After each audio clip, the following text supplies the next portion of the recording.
Popcorn World.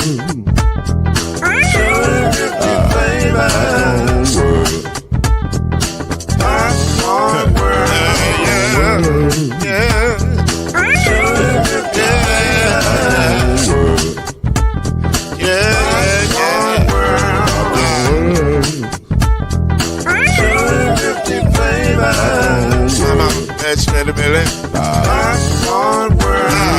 Can I make you groove now? Yes, I can. So you can get this groove in a bag of a can. I can make it round the world when it holds in your hand. Popcorn World. 250 flavors gonna make you smile. 250 flavors gonna make you smile. 250 flavors gonna make you smile. I said popcorn make you smile. Ah. Popcorn World. Popcorn World. Popcorn World. Popcorn World. The Popcorn World.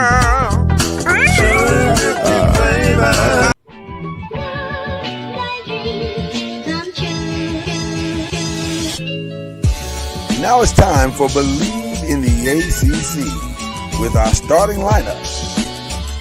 From Florida State, number 17, Charlie Ward. From Morehead State University, number 50, Lloyd Stan. And from Murray State University, number 2, Kendrick Haskett. Get ready for the best sports show about the ACC in all the land.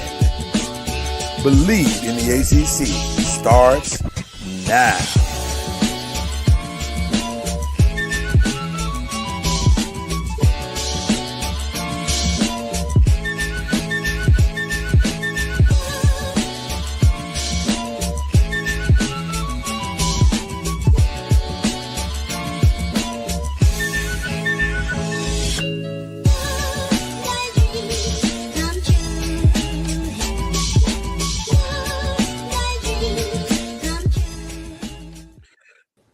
I'm excited today because this might be the most Louisville show we've had in a long time. Like, it doesn't get more Louisville than what's about to happen right now.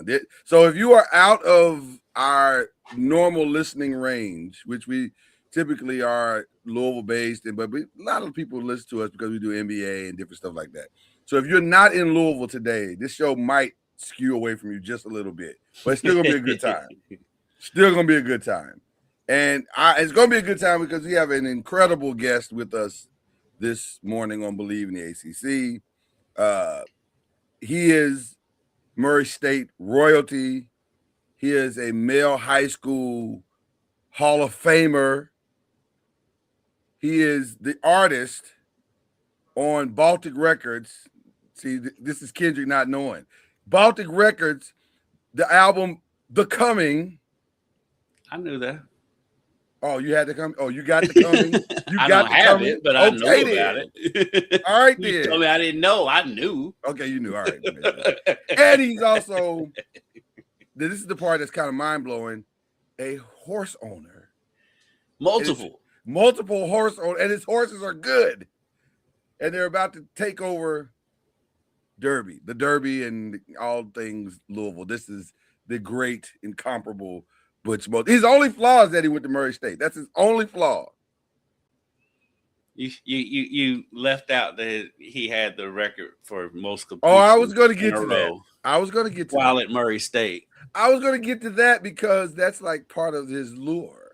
Ladies and gentlemen, the great Butch Mosby is joining us this morning. I'm excited. I'm very, very excited because you are like one of the greatest multi-hyphenates male high schools ever had.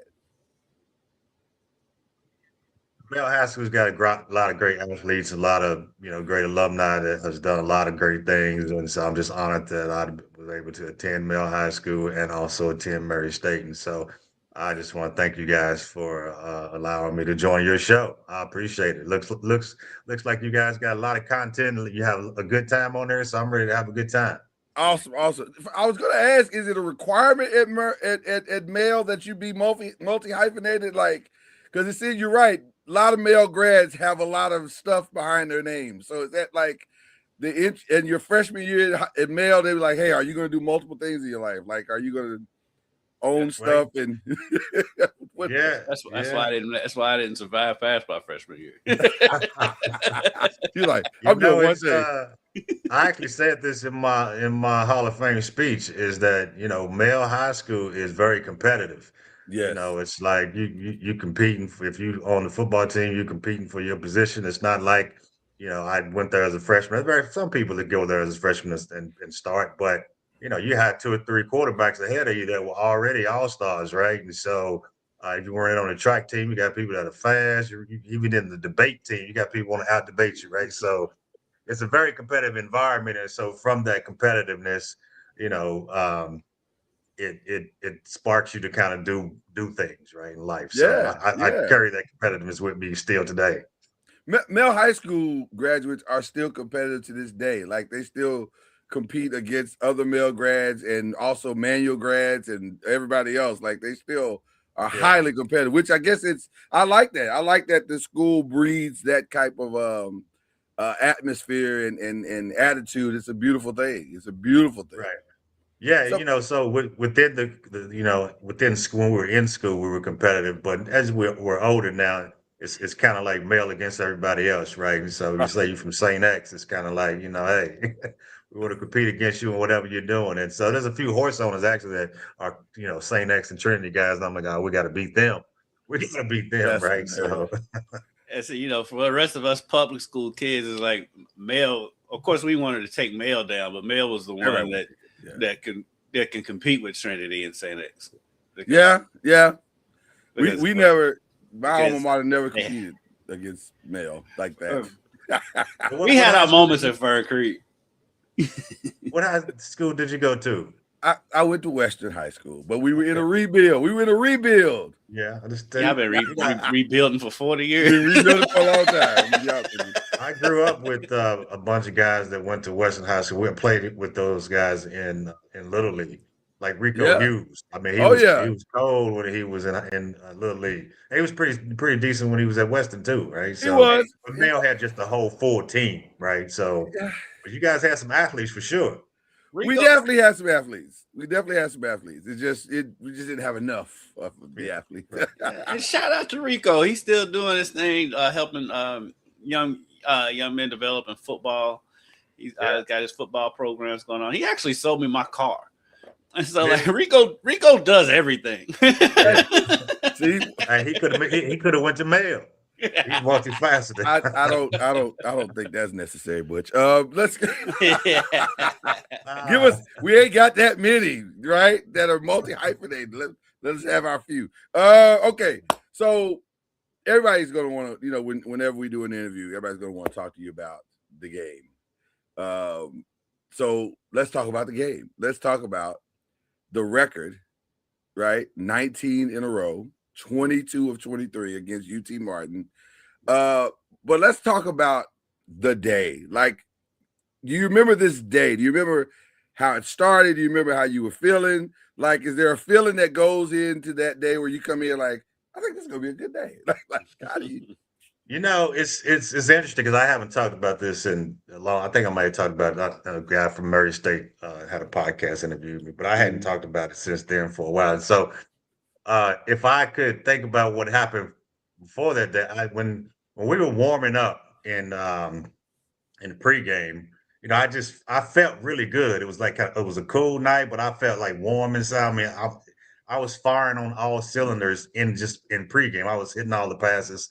And so I felt good going into the game, but I didn't know that I was having that type of performance because early in the game, if you go back and watch the tape, I threw a screen plot pass to Cox was our fullback, and I threw a screen pass, and I missed, but it was a backwards pass, and it went out of bounds. It was considered a so I didn't know that I was on any type of streak at all, right? But I hit like the next 19, and then they were like, "Man, you know that you've hit, you know, you're on this streak." I was like, I had no idea.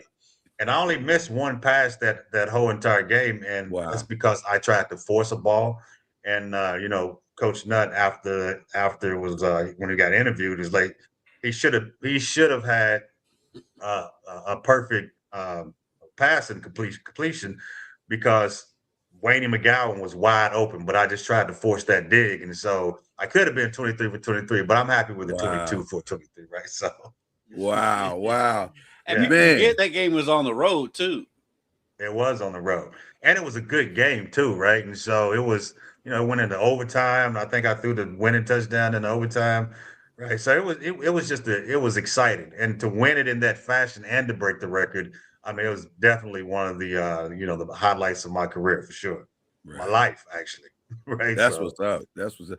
UT Martin, I remember, was pretty good back then. Like they would have ebbs and flows, like everybody in the OVC, but they were a pretty good team back then as well. Well, and when Murray was on the come up at that point too, because we had just gotten was that Coach Nutt's first year? I think it was his first year. Coach Nutt's first year. Yeah, that was Coach Nutt, and shout out to my other coaches before Coach Nutt, but Coach Nutt was different, man. He was on a whole different level. And I mean, he was a motivator. Mm-hmm. And I was part of the senior class that helped get him hired, and we had interviewed 4 or 5 coaches before the athletic director brought us in to interview the coaches, right? And so I don't know, 8 or 9 seniors sitting down with 4 or 5 different coaches interviewing them, and Houston Nutt came in like he was a late applicant, and so he came in last, and when he came in and we sat down with him, and he just started with one of those fiery speeches, and we were like, "Oh, yeah, he's got to be the man." Right? So like, yeah. So and he was on it from day one, just changing the attitude and changing the culture of it, right? Just making you believe that we can actually win, right? And so I think we ended up going 4-5 that season or something like that. Sometimes that's all you need. That's all you need is a little bit of belief. Yeah. Somebody who understands and says, "Hey, we think this is possible," which brings us to where you are now. Like you decided at some point in your journey that you could impact horse racing as a black man in Louisville, Kentucky. How did you arrive at this place? This is a wild story. It is a wild story, right? And so at heart, man, I'm just an entrepreneur, and I look for opportunities. And when I see other people doing things, in my competitive nature and competitive spirit, I'm thinking, if he can do that, why can't I do it? Okay. So we were sitting at a bar, Capitol Grill to be exact, me and my lady friend, and this gentleman had on a Murray State sweatshirt right across the front, and my lady said, "Hey, my guy went to Murray State. You guys should start talking." And this guy, he was much older than I am, about 20 years older, but he was just a good conversation. And just come to find out, he also played football for Murray State. So we had this whole athletic sports conversation. Then we started talking about NIL deals, started talking about, who we knew, athletic department, all that good stuff. And, we were having such a good time. I didn't even think to even ask him what he did. But at the end of the conversation, it was like, "Okay, what did you do?" He's like, "Well, I'm in the horse racing business." I was like, "You're in the horse racing business?" Okay. All right. And so we had such a good time that he called me the next day to talk about NIL, to follow up about NIL deals, and went to lunch with him on that following Monday. And he was on the phone with the athletic director, and he was like, "Hey, man, I got Butch Mosby here," and we're talking to Nick, and I'm like, "Okay, I'm a Murray State alum, but I can't just pick up the telephone and call the athletic director, right?" So I'm like, "Who is this guy?" Right. Then we get to talking about what he does is in horse racing. He tells me, he's won a Triple Crown and everything. I'm like, "Okay, all right. So tell me more."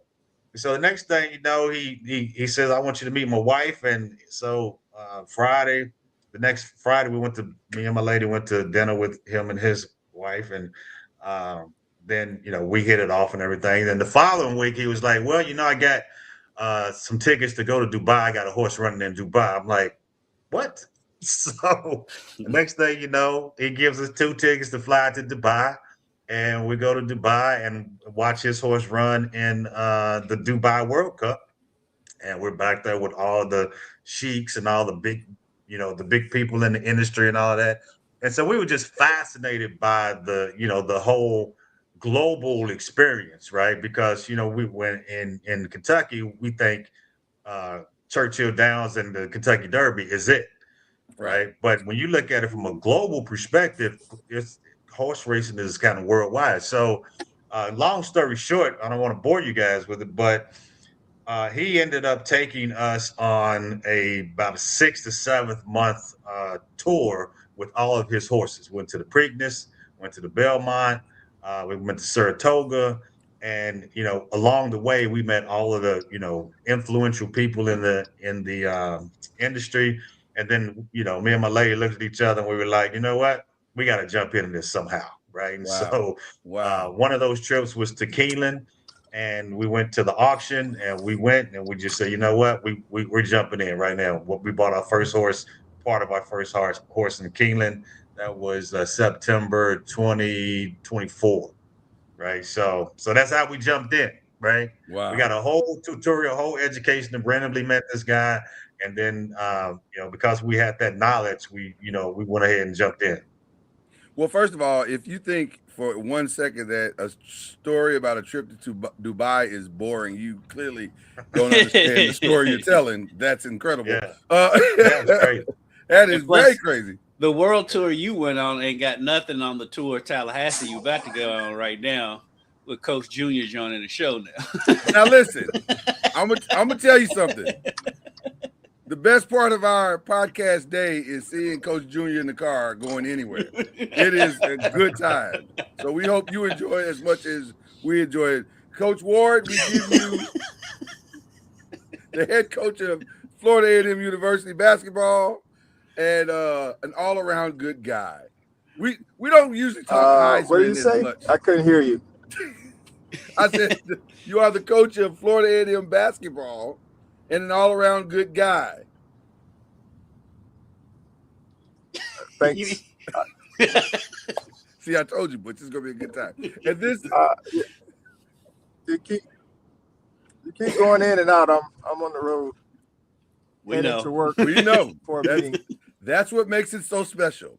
And we have the great Butch Mosby with us, horse owner extraordinaire. And are you the CEO of Open Gate, or are you co-CEOs? How does it work? I don't know how it works. Co-founders, right? I typically co-founders, right? I typically am the one that pretty much runs the operation and leads it. So I'm the president, but I've got founders and I've got partners, right? That do a lot.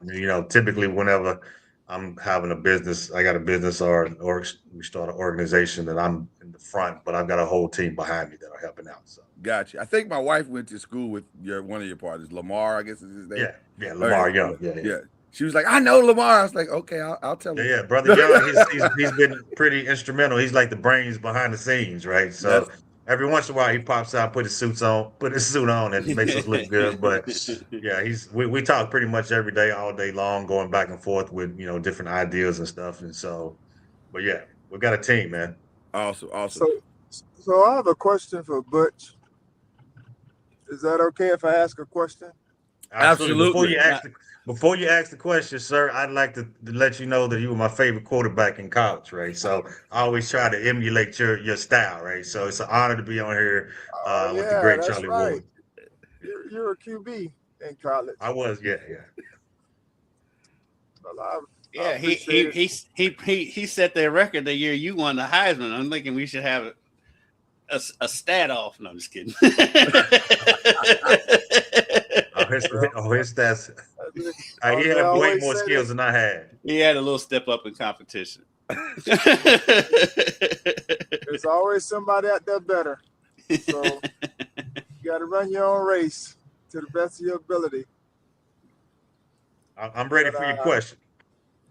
So my question is, how does one train a championship horse? What are the methods and steps to training a championship horse?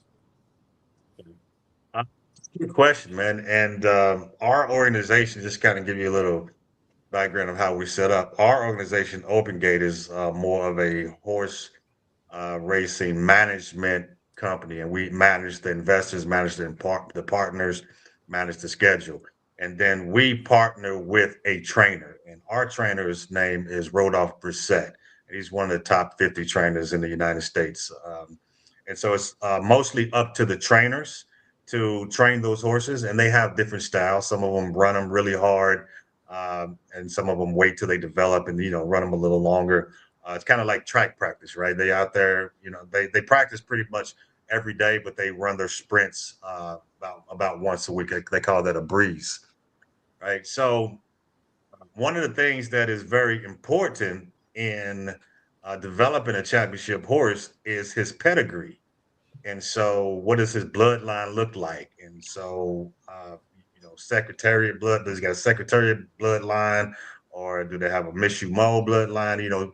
What does that look like? And so that's how they determine how to buy the horses. And if you've got a very high end bloodline, your horse at the auction could go for as high as $1 million, right? And so, once you have that horse in your stable, then it's about training them, watching them, making sure they get into the right types of races so they can develop. Some horses and the horses have their own personalities, and they have their own attitudes. One day they feel like running, the next day they don't, right? And so you have to kind of just train and hope for the best sometimes. And so getting the horses in the right race, uh, building their confidence up, making sure that they're not getting blown out, because they do know when they're getting blown out, right? They're like, okay, I'm not running anymore, right? So, and so there's a whole process to it, and it's kind of like getting to the NBA or getting to the NFL. Very few of the horses actually get to the big races, right? Wow. So. And like you brought up Secretariat, last year's Kentucky Derby, every horse was related to Secretariat somehow, some way. Which Wow, was that's interesting. Wow, that's really wild. The whole field. You've been in this since 2024, and you're already up to speed. Like this, I'm listening to you like, wow. For somebody who ain't been in this for a couple of years, you sound like you know what you're doing, Butch. Man, I'm telling you, we went on a crash course. If it wasn't for Jack that introduced us to the game at such a high level, then we might have struggled in the beginning trying to get in to learn everything. But it was really like we went to a summer school, or took a semester and a half, 2 semesters of real life horse racing. And so just being there and talking to the people who have the skill and the knowledge, and you're able to glean from that and soak that up.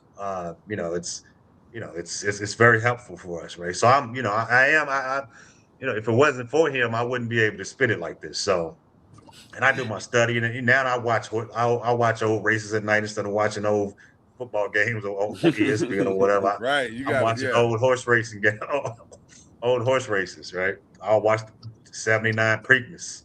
Right, so. I mean, when your mentor has won the Triple Crown, I mean, he's a pretty good person to learn from. That helps. Yeah. He won Triple Crown with Justified.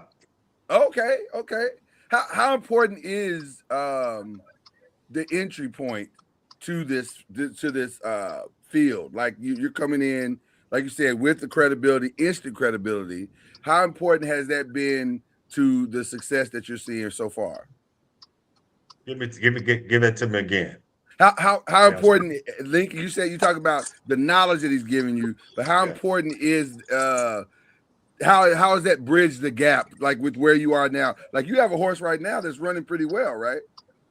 We've got our stable. We've got 10 horses now. Okay. And what we were taught is, if you want to sustain in the business, don't put all your eggs in one basket. So to buy one horse, if you put all your eggs there and that horse, gets a sprained ankle or whatever, he might not be able to run for a very long time, or if at all. And so then you've got your money there. So we're pretty much diversified across 10 different horses. And one thing that you should know is horses are not eligible to start running until they are 2 years old. Okay. And depending on their development, when they're 2, they may not even run until they're 3. And so, the Kentucky Derby, Preakness, and the Triple Crown route, all of those horses in those races are 3-year-old horses, right? And so our horses, I think we've got 6 horses that are 3-year-olds that are competing now, some better than others. So we have 3 horses that are competing at a very high level, and we have 1 horse that we think is the best horse in our stable, but she hasn't run yet. And so she'll probably run in a maiden special race. Probably we're looking sometime the week of Churchill Downs. Don't go out and say anything because we don't know until we're running. We don't know when we're running until the week of. Right? It's literally like Sunday. Okay, we're running on Friday. Everybody's scrambling to get to the race. Right? Wow. So Wow. we have a target to run at Churchill Downs the week of Derby. Wow, that's lofty goals considering the time you've been in. I love it. I love it. Yeah, when Kendrick was interviewing me, he was like, "Do you realize that people spend all their lives trying to get to these types of races?" And we did it in our first year. First year we had 3-year-olds. But again, it goes back to the knowledge, man. If we had started buying, tipping our toe in, buying $5,000 horse or $10,000 horse, we might not have ever made it, right? So we bought in at a pretty high level, and so we're competitive. I love it. I love it. Hey, Go ahead, Butch. Charlie. Yeah. I know, I have 3 kids, and when my wife was pregnant with 2 of them, there was a time where we were still sitting there going through these baby books and trying to figure out a name. How do you guys come up with your names for your horses? Oh, those are good questions, man. So I talked to the lineage of the horses, and what we try to do is start with a name that their father that is associated with their father or their grandfather or great grandfather, and try to come up with some variation of that. And so we've got a group of people that are investors and the partners, and so we all throw a name in the hat, and then we've got 1 or 2 people that are at the top of the of the name on the naming committee, and then they end up picking the name. So, for example, we have a horse called Holly by Golly, and the father of Holly by Golly is called Yaupon. And Yaupon, spelled Yaupon, Yaupon is a holly plant that is kind of like a tea, which is the only caffeinated tea that grows in the United States. So because it's a tea, it's a holly, then we went with Holly by Golly, right? So that's how she actually has a sister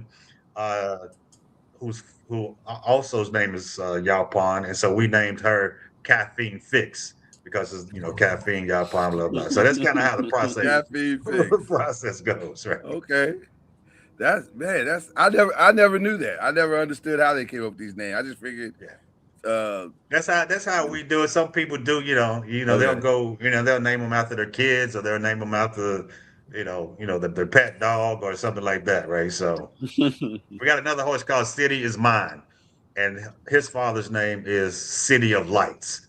So that's the association. Got you. Now, the one I think I'm most familiar with is Holly by Golly, because Holly is the one that ran at Turfway and also Keeneland, right? Yeah, right. Yeah, and so Holly's been having a good year, and unfortunately, she didn't run as well this past weekend. But she's won 2 races early on at Turfway, and then she came in second place, kind of like almost by like a head in a stakes race at Turfway. So she was 2 for 3 at Turfway, and then we moved over to Keeneland to run in the Ashland, which was a qualifying for the Kentucky Oaks. And that was a big deal. I mean, she's running against the best in the nation, right? And so the winner of that horse, the winner of that race, will go on a race in the Kentucky Oaks, and probably will be very competitive in that race. Now, do you get several chances to qualify for the Oaks leading up to it? I know it's coming up fast, but Yeah. So Kentucky Oaks and the Kentucky Derby run on a point system, okay. and what they have is what they call qualifying races or prep races, and Mhm. it starts about September the year before, Ah, and you can run in those qualifying races, but your trainer has to point them in the direction of those particular races. And so if you go and you do well, you can run second or third. You can you grab your 10 points, you get another race, grab you another 30 points. And if you got enough points at the end of the season, then you qualify for the Oaks. The closer you get, they have you can get more points. So like this past week, if you win, you win and you end because you would get 100 points for that win. And so, but yeah, it's on a point system. I was going to ask. So, is it better to start late than early? Because it feels like there's maybe a strategy of not only just getting the points, but also kind of building that momentum to where, like, by the time you get, if you when you qualify, we're going to speak this into existence. Yeah. When you qualify for the Oaks, you not only got the points, but you also got those wins and the confidence of the horse when you built. I'm just throwing something out there. I don't know. Yes, I mean, it's very interesting because you would think about it like you think about it, you're running kids out there, right? Or Right. young athletes, but it all depends on the development of the horse, right? And you never want, because it's such an expensive animal, you never want to put your horse in jeopardy, especially with with your investors and investing other people's money, right? And so if the horse is healthy enough to go along that path, then yes. However, it has its ups and its downs, right? One time a horse is feeling good, but he might sprain his ankle, and then if he sprains his ankle, he's got to take 3 months off, so he don't get to go to those qualifying races. We had a horse last year, King Solver. She was doing very well. That was our top horse last year. She had ran in like maybe 5 races, won 2, came in second place, and finished very strong in the other 2. But she got like a little bruise, and it was like, we got to give her 2 or 3 weeks off. 2 or 3 months off and bring her back in, February of next year. So she missed those qualifying races. In addition to that, you got to know that the Kentucky Oaks and the Kentucky Derby are longer races. They're like 1.25 miles, right? Yeah. And so these horses, when they're young, they can only really do maybe a quarter of a mile. So you're talking about extending it out, and very few horses can do. That's why it's so competitive. Kentucky Derby, the horses that competed in Kentucky Derby have never ran that distance before. So you don't know if they can make that distance or or not. That's what makes it so exciting. Yeah. Wow. Plus they got like 20 horses field. Yeah. And so right. It's field. so crowded. Yeah. When you were outside of the fence, as we like to say in Louisville for Derby, did you ever think you'd be inside of the fence like this?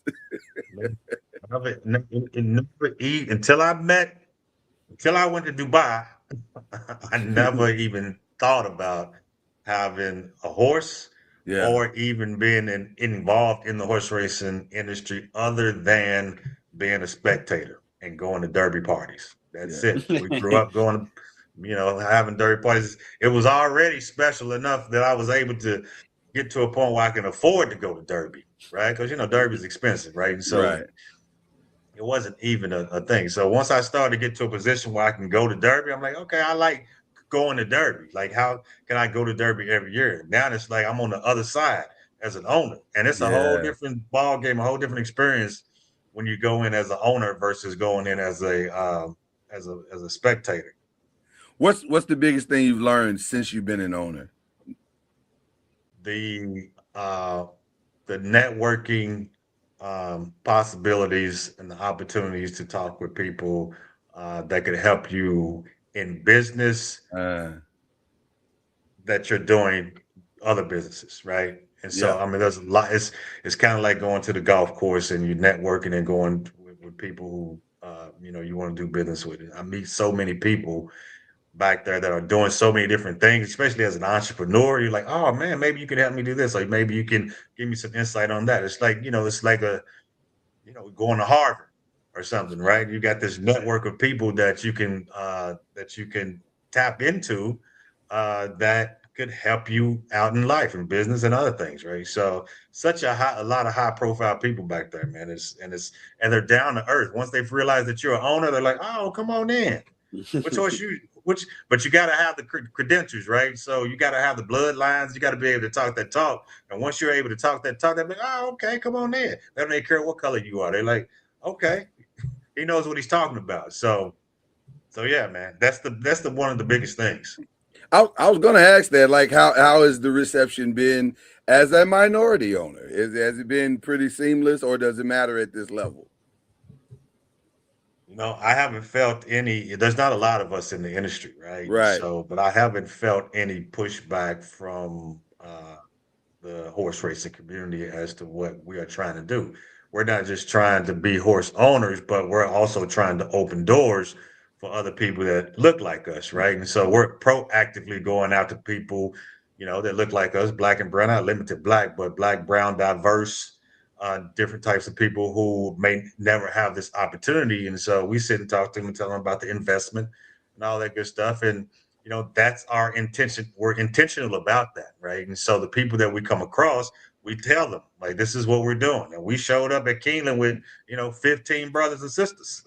Wow. Right? They're like, wow, so the reception from the horse ownership community is like, okay, all right, we need some diversity in here. And so they're welcoming.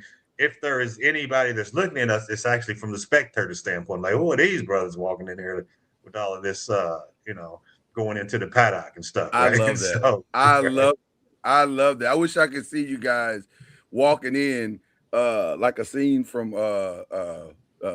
Malcolm X. Malcolm X, right? Brother Johnson with all his people. I bet that's quite a view. I want to talk about something else though, because it's not the only thing you're doing. Hey, You gotta go. You got something? yeah, I need to jump off. But Butch, I just want to ask this one last question. yes, sir. Hey man, when you go to Dubai, can you put me in your backpack? I got you, man. I got you. I'm trying to see how I can get over there to Dubai so I can start networking. I'm here at FAMU, and we need some resources. And I want to see how I can get in Dubai to help out the brothers and sisters here at FAMU. That's right. Okay, you know what? Guess what? Now I'm a fan of FAMU. I was a Florida State fan back in the day when you were playing. So now you over there, FAMU. He's I'm still a a fan. Seminole. Whatever you need, man. If I can help, just let me know. All right. Well, don't say that too loud because I'll be calling after this meeting. Since we asking for stuff, Charlie, I'm gonna need that hoodie. The hoodie is awesome. That hoodie is just put it in the same box as those LeBron shoes. That's all you got. Oh yeah, it's a whole care package. A whole care package. I'm still trying to get my LeBron shoes. I'll send them when I get mine. But for full disclosure, LeBron, I don't know if you saw it, but he earlier this season debuted some Rattler shoes with the actual Rattler logo on it, and they were incredible. And we've been hoping that he would give Charlie the shoes since he coaches for the Rattlers, and so he sent him some shoes, just not those shoes. He want those shoes. So but if we can get this whole Dubai thing working, Charlie, see what I'm going? Yeah. You know what I'm saying, Charlie? Let's get this whole thing going. We can have our shoes by July. Hey, we can take I'm the not- show on the I'm road not sure to Dubai. I'm not sure what a minority owner looks like, but I can give $1,000. Is that minority? There you go. You get on a strand of hair. There you go. Hey, I'll take it. What? Now I'm curious to know what $1,000 gets you at open gate. Not a horseshoe. Hey, all right. Hey, I appreciate you guys. Appreciate All you, right, man. Charlie. Good to talk All to right, you. Nice Coach meeting you, Junior. Butch. You as well. All right. Y'all have a good one. All right. Charlie Ward, ladies and gentlemen. You know, it's always a good time with Charlie Ward. Always. Always. Our nickname for him is Coach Junior because he's Charlie Ward Jr. So Yes. he's called Coach Okay. Junior. All right. Junior. Coach Junior. Coach Junior. Coach Junior. Yes, yes. I don't think he had that nickname before this show, but He did not. He did not. We gave that is an Y'all original. creating characters here. Well, hey, Charlie's a character all on his own. listen. When he's got time, he's now that he's coaching college basketball, he doesn't have as much time. So that's what we get him, and we get him when he's on his way to stuff. But before, and he get to telling his Florida State stories back when he was a punter. I don't know if you knew that, Butch. He was a punter at one He point. started I didn't as know a that. punter. Yeah. And Florida State? Yes. Yeah. He just was trying to get on Florida the State. field, so he was punting. And he was playing in Syracuse and was trying to hit the roof with a punt. To go back and look at that. Yeah, I need. We have not found the footage yet, but I want to find the footage. It's like Yeah. Charlie Ward punting is crazy. Like that sounds crazy. That sounds crazy. All right, so I want to talk about sponsor for success because that's as amazing as what you're doing on the horse racing side. Talk a little bit about sponsor for success. Yeah, man. Okay. All right. Sponsor for Success. We started that probably back in 2016-ish, 15.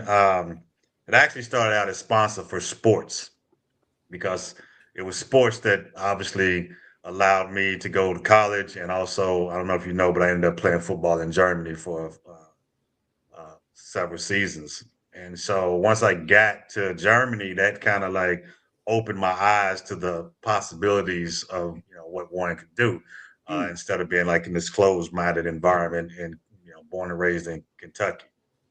And so I was working for a company called getaroom.com, which is in the online travel space.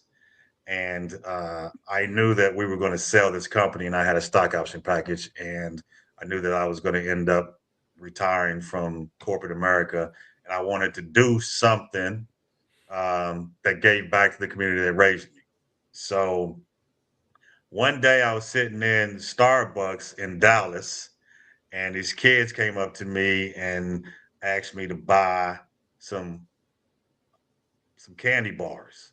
And I asked them why they're selling candy bars, and they said that they were trying to raise money to go to a football tournament in Florida, and they needed this for the transportation. So I gave them like $20 or whatever, and I told them keep the candy bars, and that just dawned on me. And that's the time social media was coming up, and I think I put it on social media, on Facebook, and said, why is it that Black kids have to sell candy bars to go to these tournaments when white kids and white organizations, their families, they just call Aunt Sarah or, Right. Uncle Ken, and they give them the money. They don't have to be out here soliciting in the middle of the street or asking strangers at Starbucks, right? So came up with this concept with, called Sponsor for Sports.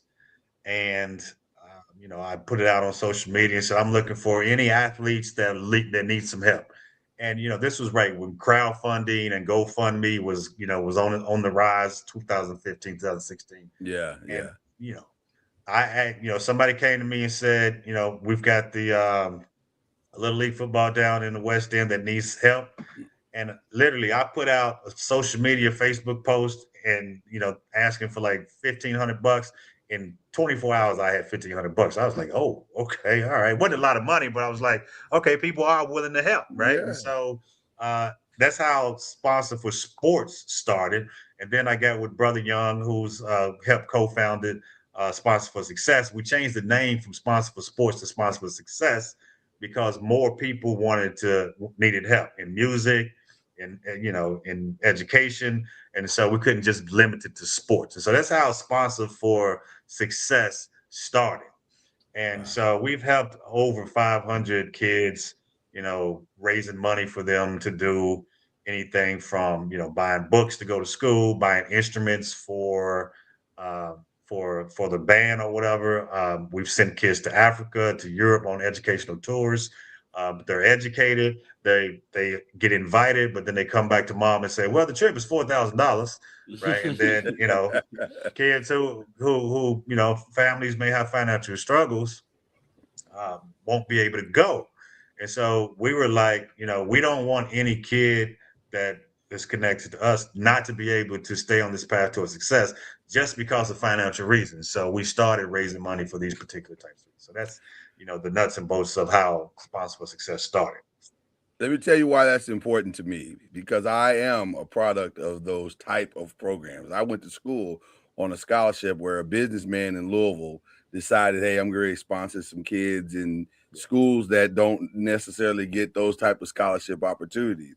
And he gave me an opportunity to go to school for free and paid for all 4.5 years of my schooling. So I am those type of things are very near and dear to my heart. And so when I see brothers like yourself who are out here doing that type of thing, and we're trying to do that type of thing, my wife and I now, but when I see people doing those type of things, I get excited because I know how valuable they are to the young man or the young woman who is like a diamond in the rough and nobody saw them and they didn't have the opportunity and they would have never got to Costa Rica or Ireland or Germany or Tanzania or wherever you're trying to send them. Had somebody not stepped up and said, hey, I see something here in this young man and this young woman. Let me get this $4,000 together, send them on over here for an educational tour. That's important. So I appreciate that. I wanted to give that an opportunity to be heard today. How did you arrive at Tanzania? Butch knows why I got to Tanzania. Butch knows because I know how to do my. No, I'm doing my research. This is called journalism. I know Butch is sending folks.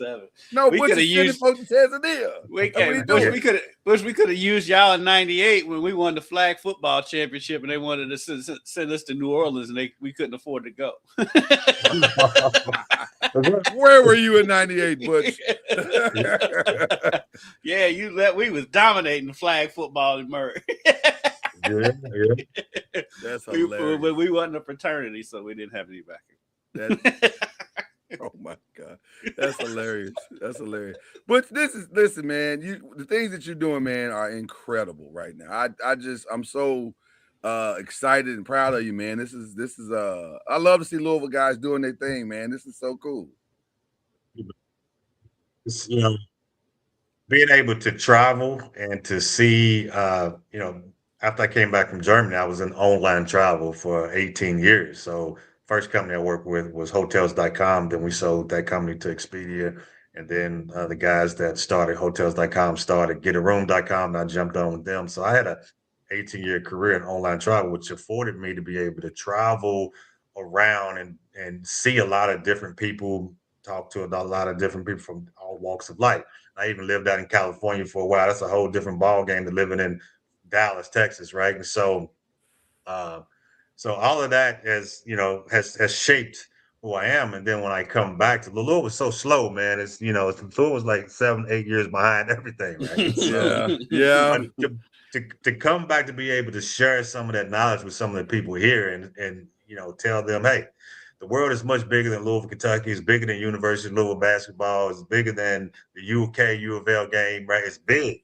Right. So, just go explore it and learn as much as you can. And if you want to come back, then come back and, build your career or build your families here. But just don't just be in a bubble, right? Because there's so much out there. My lovely wife has chimed in, and she said apparently you've met with Marshawn Lynch, and Marshawn, by the way, is one of my favorite human beings on earth. Anytime Marshawn goes to do an interview, I'm watching that interview. I'm watching it every time. I know it's gonna be a good time. But one of the smartest men on earth as well. Very, very astute and very, very savvy. So did you enjoy your time with Marshawn? It was a very brief time, and I don't know 100%, but I think our horse raced against.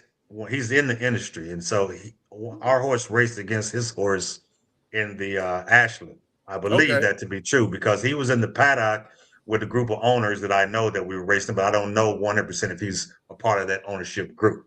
Yeah. But that's why he was in the paddock during that time, is because it was right before our race. And so someone for our group went up to him and said, "Hey, here are some, black horse race owners." He was like, "Oh, okay, all right." And so he came over, talked to us for a few minutes, and we took a photo all together. And it was it was a good experience. And he had some brothers there with him, and they were like, "Yeah, we're in the horse racing industry," and they had bought into last year's Kentucky Oaks winner Torpedo Anna, and so they own a part of that, right? And so, just to see Marshawn, because I would love to build something where athletes are coming to put some of their money into the horse racing industry to help with the whole mission of opening doors for Black and brown people too, right? So to see Marshawn Lynch involved, I'm like, oh man, this is great, right? And Lamar Jackson is involved a little bit in Baltimore doing some things with horse racing,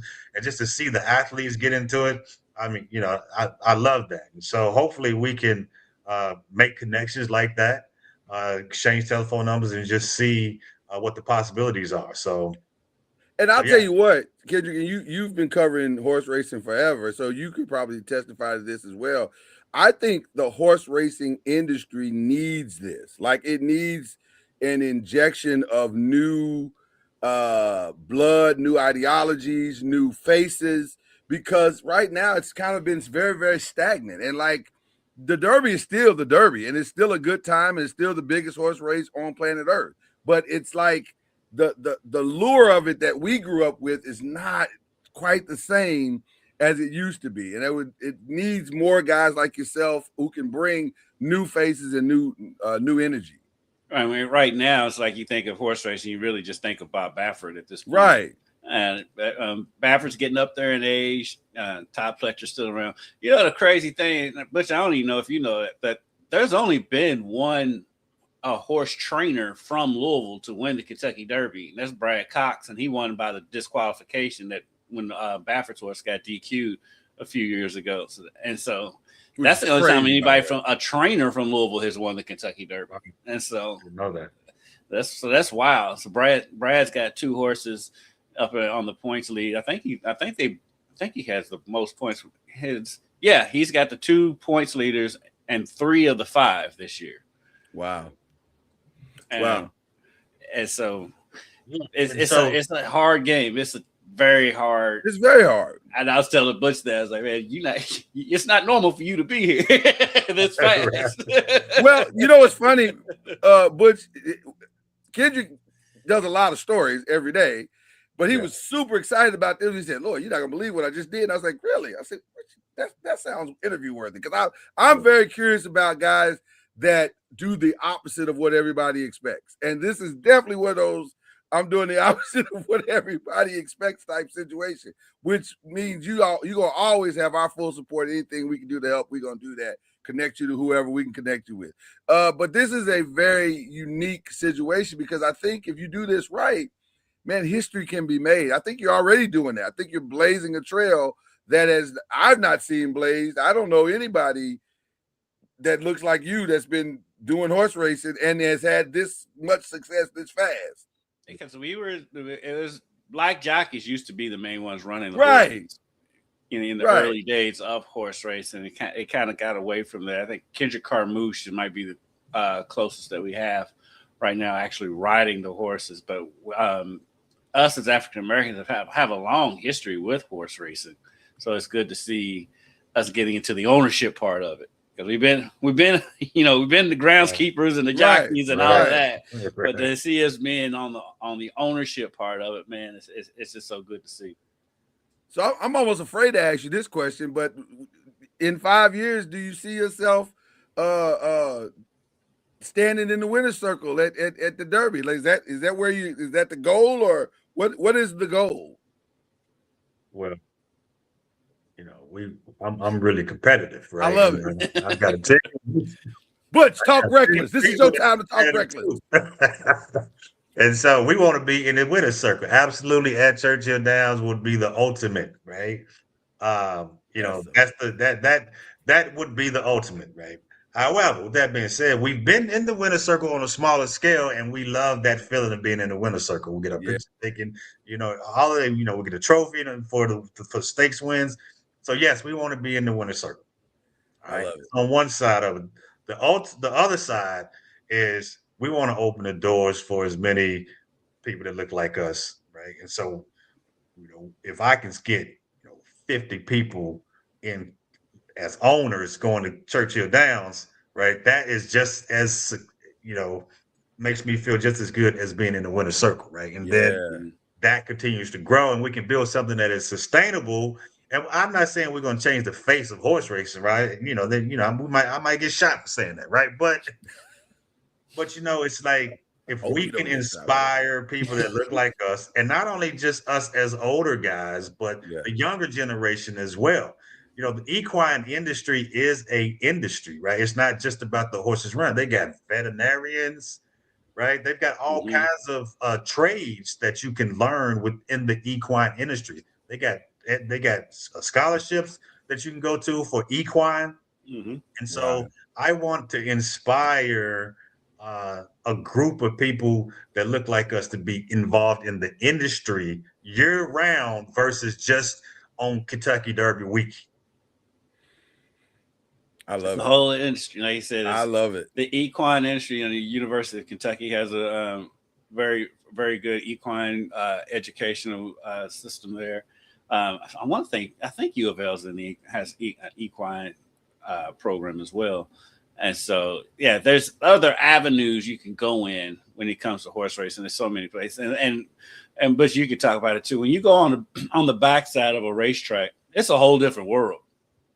I mean, everybody's kind of minding their business, but it's you see black, brown, white. I mean, it's not just one group of people you see back there. You see all kinds of different cultures back there, and it's its own culture. It's full of its own personalities.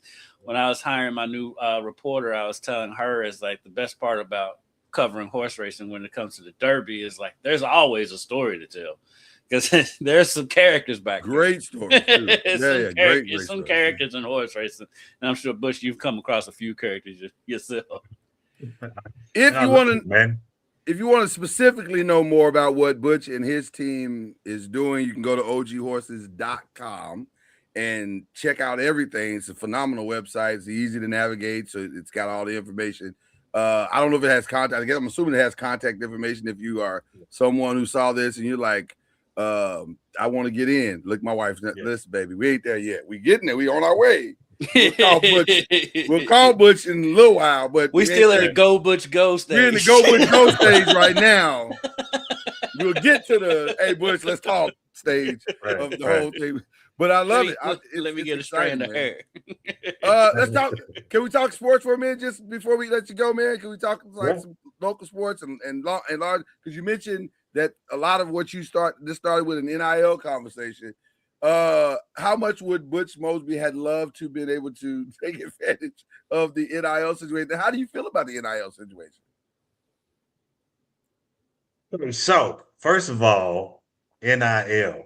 If I was able to get some money in college, man, I'm telling you, I would take that money, man. I'd go wherever they give me the money.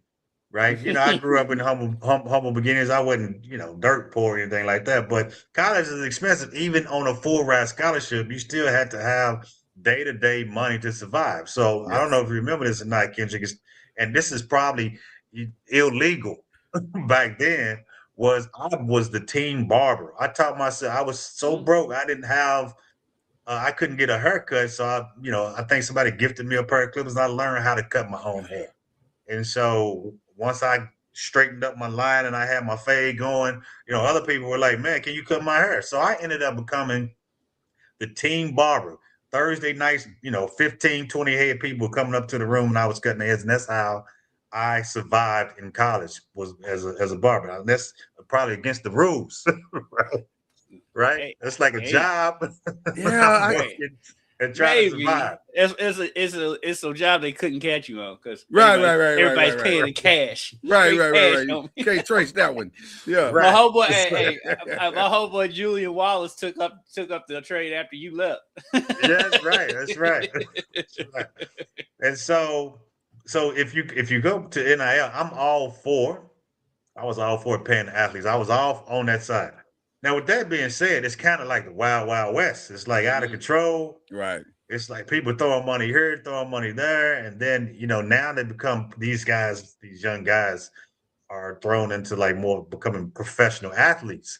And now the fans are getting mad at him, like, hey, he's taking all the money and like he didn't play, right? And so, it's I think NIL is good, but there still needs to be some regulation and some rules around it to keep it, so to make sure that it's sustainable, right? It should never be that the school with the most money can buy the best players and they always win all the championships. Yeah. Right. And so on one side, that probably was already happening to a certain extent.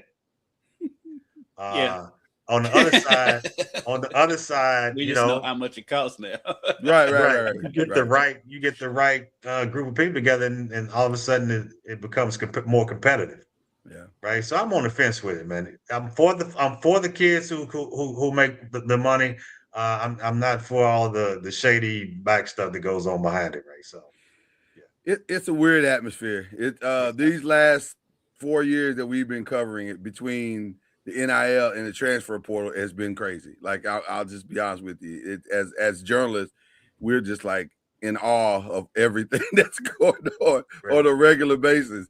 But to me, it's not as much the NIL as it is the transfer portal. Transfer it's a portal combination of the two, but for a kid just to be able to up and leave without, because back when we was in school, you had to sit out a year if you transferred, and now they can just transfer willy nilly. Now, I think you should get a transfer year, and then if a coach leaves, you should be able to leave if the coach leaves, and then that's it. I'm not a big fan of the transfer portal though. Yeah. I'm like, how are these kids getting a degree when they're at a different school all 4 years? Those kids are not. A degree is the last thing that these kids are worried about right now. I know, but I'm like, how does that work in the education system? Because remember, you used to transfer, you had to have certain credits and all that stuff. The stuff had to line up. It wasn't just you left. Yeah, it had to line up. And you never know how that affects a kid later on in life, right? Does he now believe that if he doesn't like his job, he can just jump in the transfer portal and get another job? Right? Don't work like that. Real world don't work like that. And so, it's just interesting. And I'm not I know I've got kids young, but I'm not as connected to the working kid like the late 20s or the 30s. I don't know I know there's a lot of people making money off content, YouTube, TikToks, and they're like, I'm never going to work. I'm never going to work, a 9-to-5 job, right? So, So yeah, it's interesting. No, I think you're right. I think it has created a mindset that is work transferable. Like I don't have to stay here and do this thing and take this, which there's some good and bad and even in that, right? Like if you're in a bad situation at work, you need to go, you try to go somewhere else. I get it. A lot of us wouldn't have done that back in the day. We just stay there and endure or whatever. These kids ain't doing that. They're like, I can go somewhere else or just go to the house and do, like you said, TikTok videos or whatever.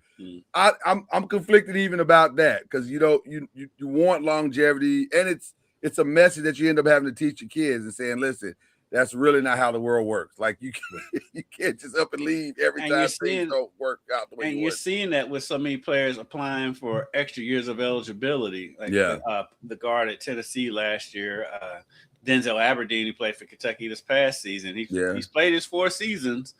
And not only is he appealing for an extra year of eligibility, he's also in the transfer portal. Yeah. And it's like, these guys, when they realize that, the NBA is not in their future, they're trying to stay in college and get as much of that money as they can. And I heard Calipari make the argument. He's like, they go from making $250,000 to making $70,000 when they get out of college. I'm like, well, for one, they ain't gonna make $70,000 in most careers. And two, you also, but I wish I had a $250,000 head start. Right. So Yeah. Yeah, the arguments for Right. regulation aren't as great as you would think that they would be, because it doesn't seem like it should be this hard. Because I love to hear Jay Billis talk about it. He's like, "Hey man, listen, let's not be hypocrites, because these coaches are doing all kinds of I'm leaving, I'm going to take." So I get the juxtaposition between both sides. That's why I say they should be able to leave if the coach leaves. Yeah, 100%. But it is to your point, Butch. It is crazy out here right now. How are you viewing the local scene, the Louisville, Kentucky scene, and Murray State? You want to throw Murray State in there? How are you viewing that scene as it relates to sports today, as it relates to when you were playing? Do you enjoy it? Is it still exciting to you, or are you thinking, this is kind of crazy? I'm actually surprised I'm not more involved in sports than I am. It's because I'm such an entrepreneur. I'm always doing some type of project, right? I got something else to do. So I don't have a lot of time I don't even watch sports until like the big games. Like I watched the UConn game the other night and UConn Michigan, but I Right. wasn't even if Louisville wasn't playing, I wasn't even keeping up with it. And so and if I had a do-over in life, I'd probably become a coach because I loved football, but because of my business career, it's taken me away from sports, and I haven't been, involved in it. Other than when my son was younger, he was a soccer player, and so I was, the coach of his teams growing up. But locally, I'm just not involved. I don't go to the male high school games. I don't keep up with it until it's playoff time. So, Right. I'm just not involved there, right? So. Mel's got a sophomore basketball players, and they got a sophomore basketball players, and he's it. He's if he stays at Mel, you know how it is now. They all go to prep school. If he stays at Mel, he's got a good shot at winning Mr. Basketball. Is going to be a 4 or 5 star recruit. He probably will be a 5-star recruit by the time he's a senior. He's that good. I've known he's putting up crazy numbers. I've known that kid since he was in 7th, 8th grade, and he's a good kid on top of it. And so he's the real deal. Well, that is incredible. I'm so glad you were able to come this morning, man, and enjoy it. Yeah, man. This has been a treat for me. I've thoroughly enjoyed myself. I hope you have as well. I have, man. Well. And we need people like you all to kind of help us tell the story. And my partner, he's like, man, but you got to get out there on the road and get on some of these podcasts and get in the media and get to talking to some people about what we're doing. And I was hesitant about it. He's right. I was hesitant about it because, the more that we expose ourselves, or the more that we tell the story, the more eyes are going to be on us. And I wanted us to reach a certain level of success, sustained success before it, kind of blows up, right? Because last thing we need is they horses running. They ain't even. Yeah, because you know how we are. Horse came in last place. You know what I'm saying? Unfortunately, this is correct. But it's correct. To get a few wins under our belts, a few bigger wins, and so we can say that we have a footing in the industry. We don't want to be here today, gone tomorrow, if you will, right? And we want to be able to tell that story that, the purpose of this is to open doors for Black and Brown, not just about, standing in the winner's circle, although that's the ultimate, that's the cherry on top, right? So yeah, but we need you guys. And so thank you for allowing us to tell our story. Absolutely. And anytime you want to come back and you got good news or breaking news or whatever, feel free to come. You have an open door policy, sir, just to come back and say whatever you need to say. And I also have another podcast for you to do too, but I'll give you that information. Okay, all right. Absolutely. Guy in Lexington. Absolutely. All right, I'm ready for it, man. I'm ready. Well, you got any shout outs before you go? You got any shout outs you want to give? We don't mind doing shout outs on this show. Shout out to my lady Karamaki. Shout out to my partner, brother Lamar Young. Shout out to the Sponsor for Success team, board of directors. Shout out to Rodolph Brissett, the trainer. Shout out to Storyteller Racing, which is some of our partners, majority shareholder. and Jack Wolf, who got me into the game. Awesome. Jack Wolf. When I say there's characters in horse racing, he's one of them. He's one of those I love Jack. Jack's awesome. All right. Well, we got to get more. He's just a good guy, man. Yeah. We got to get more of the team of Open Gate on the show as well, too. We got to get some of the other guys on here, especially the trainer and Lamar and those guys. Yeah. Get them on. Yeah. Let them know they are welcome here as well. Young one. He's insightful. Absolutely. That's what's up. Well, thank you, sir, for coming through. Now? Huh? Well, it's up to you. Show now? It's up to you. We're gonna talk NBA. If you want to stick around for some NBA talk, feel free. I don't know if you, but how far you go? We got. Where do you go? Another 45 minutes? I mean, it's gonna about be roughly. Yeah. I gotta go to work. I gotta get.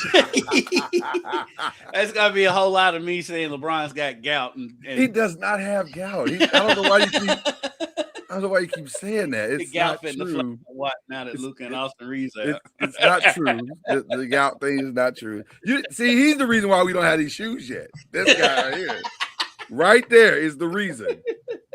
We'd have been had them shoes had this gout conversation not come up. Appreciate you, man. Thank you. All right, brother. We appreciate you. Thanks, Butch. All right, now, ladies and gentlemen, Butch Mosby doing his thing. I mean, really doing his thing. That's incredible. And low key, he's got a nephew who's will be a junior this year in high school. Okay. He's at IMG Academy.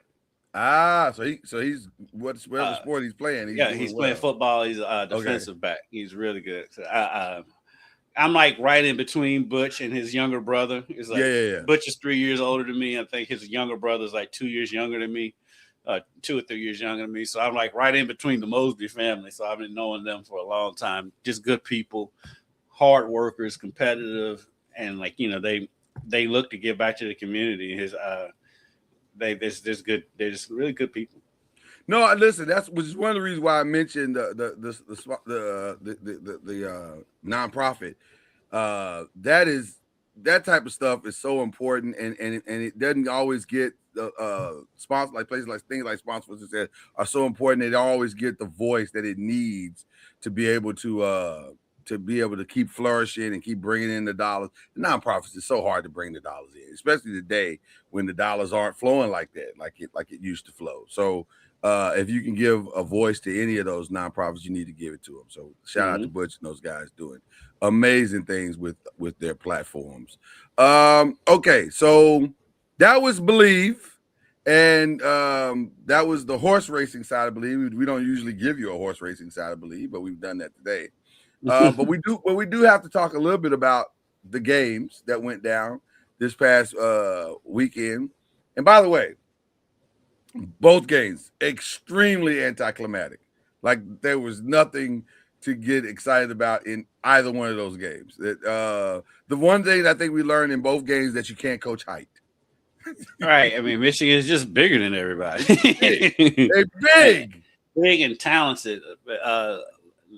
Lindenberg was so good in that game. Yeah. And then, but you see how big that May is inside. Yeah. And it's just like, what do you do with that? Because they're strong too. They're not just tall. They're big. And May and Lindenberg are skilled. They are actually skilled. Yeah. So they can put the ball in the hole, or they can affect on which is what's more accurately to that particular game. They affect shots. They make you make a decision that I'm not going to drive to the basket because I can't drive to the basket. And so that explains why I think UConn was like 9 of 33 or some ridiculous, insane number missing threes. And if you can't score inside and you can't score outside, you can't win. It's that simple. Right. This is not rocket science, ladies and gentlemen. So that's what made me laugh at halftime of that game. It was probably my favorite part of the game because UConn was up with like 4 at halftime. Yeah.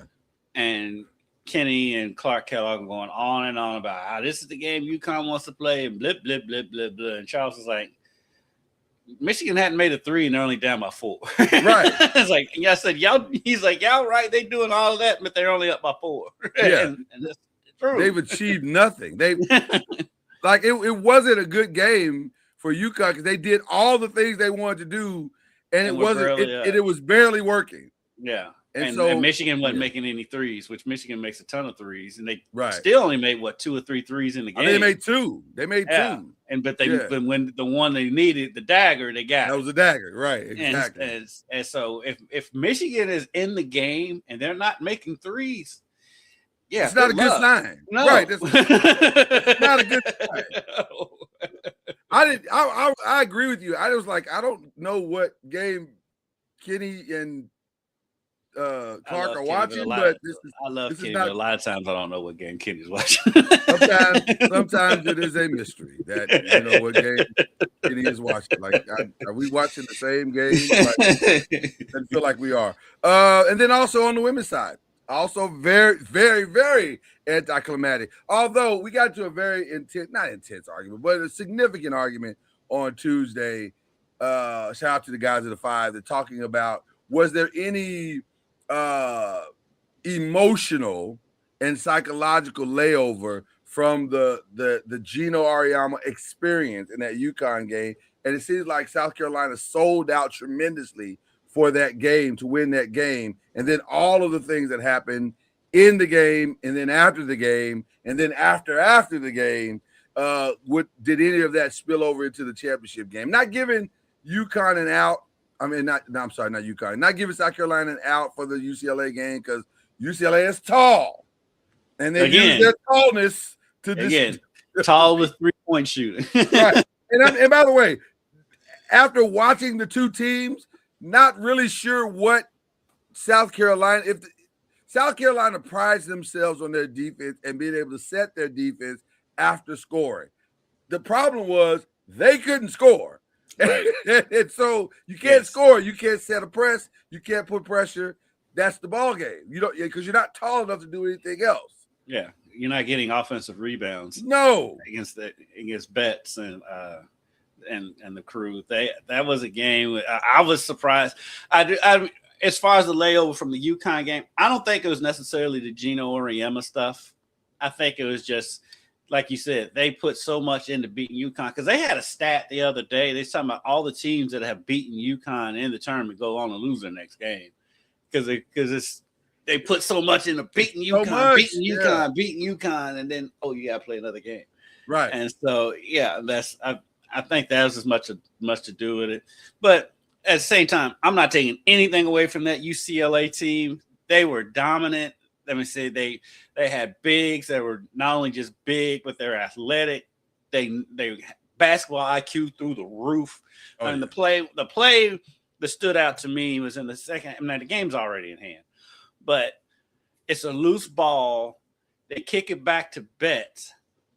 Betts had nobody's gonna stop her. She goes to the basket. Right. She had a shooter here at the top of the key and a better shooter right here at the elbow, and she kicked it to her. She knocks down a 3. Yeah. And that was just like that's just basketball IQ right there. And, listen, shout out to their coach.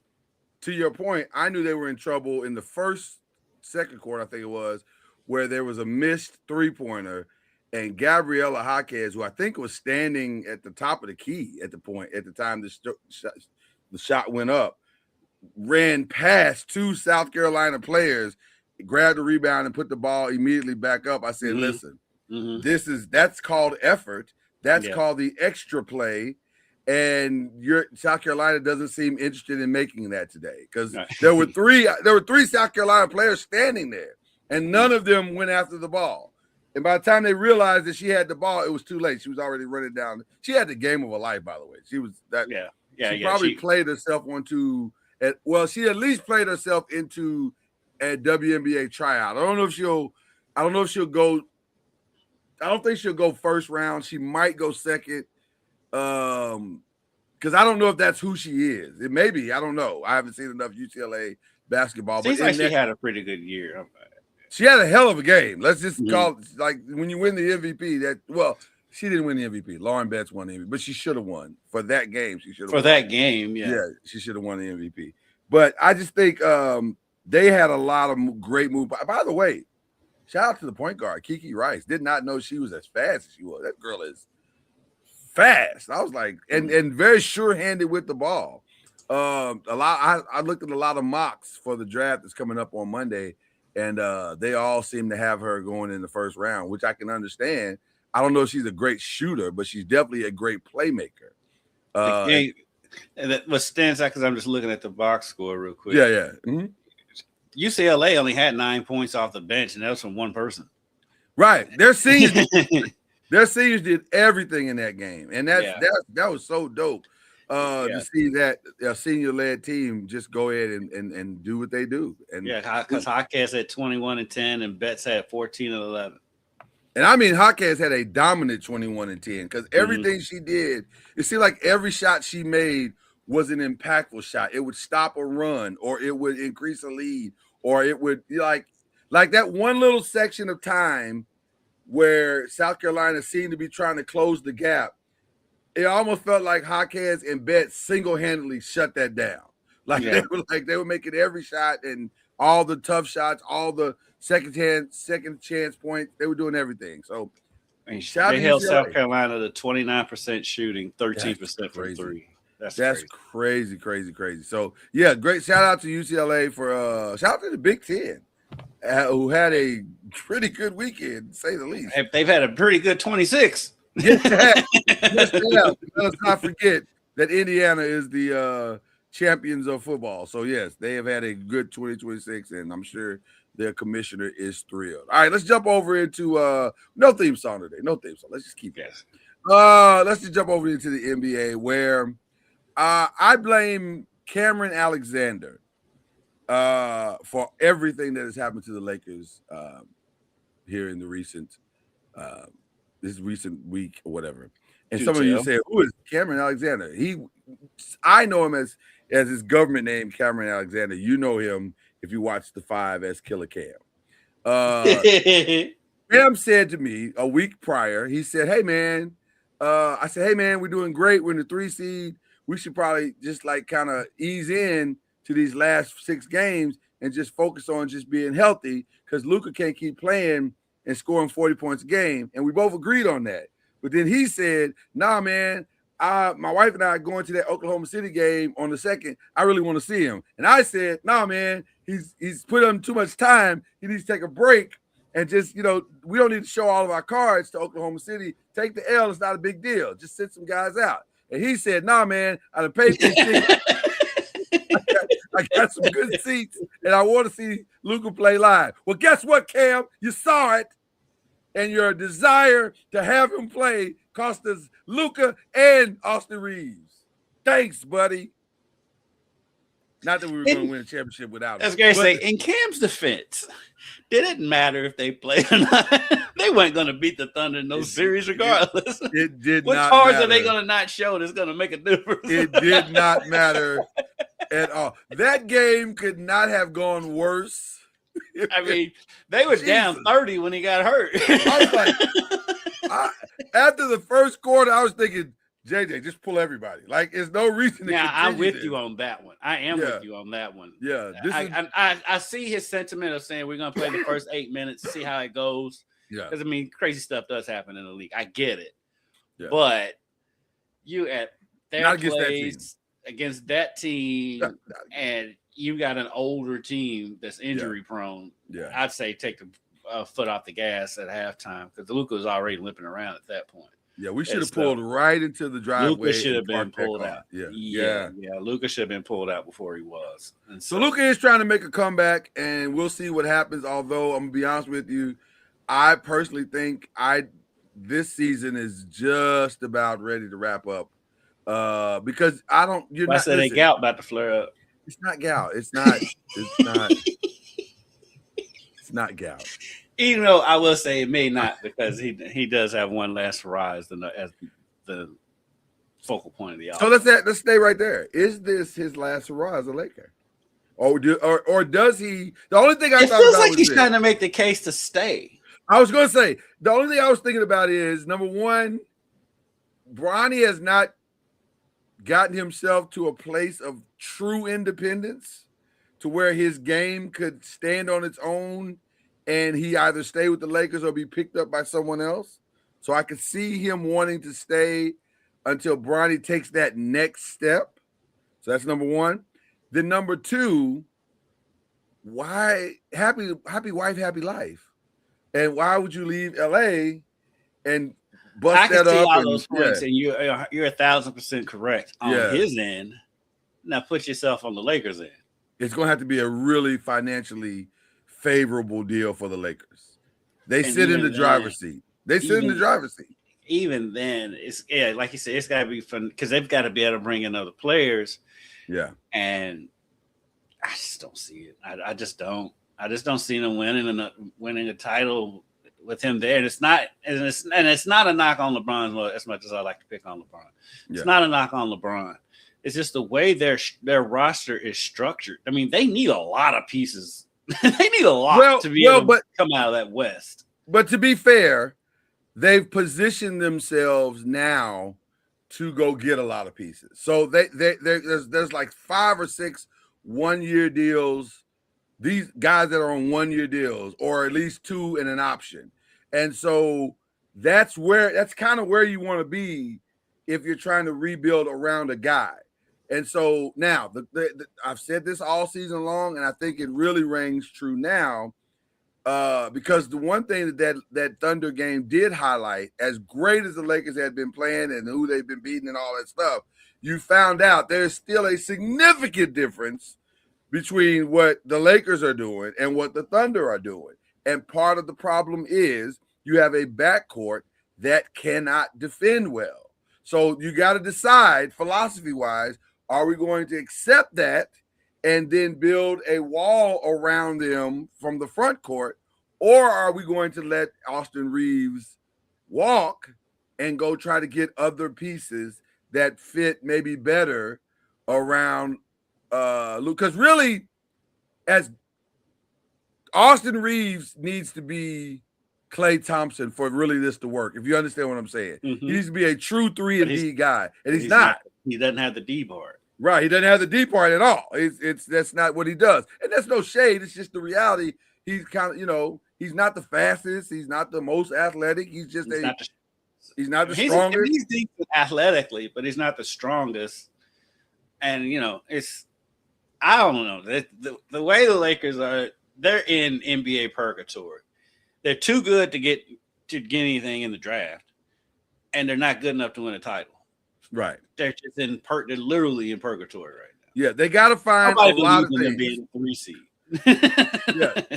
And honestly, I'm of the opinion that I'd rather go ahead and take whatever sweep is coming, and let's start the process of rebuilding than to keep dragging this out all season.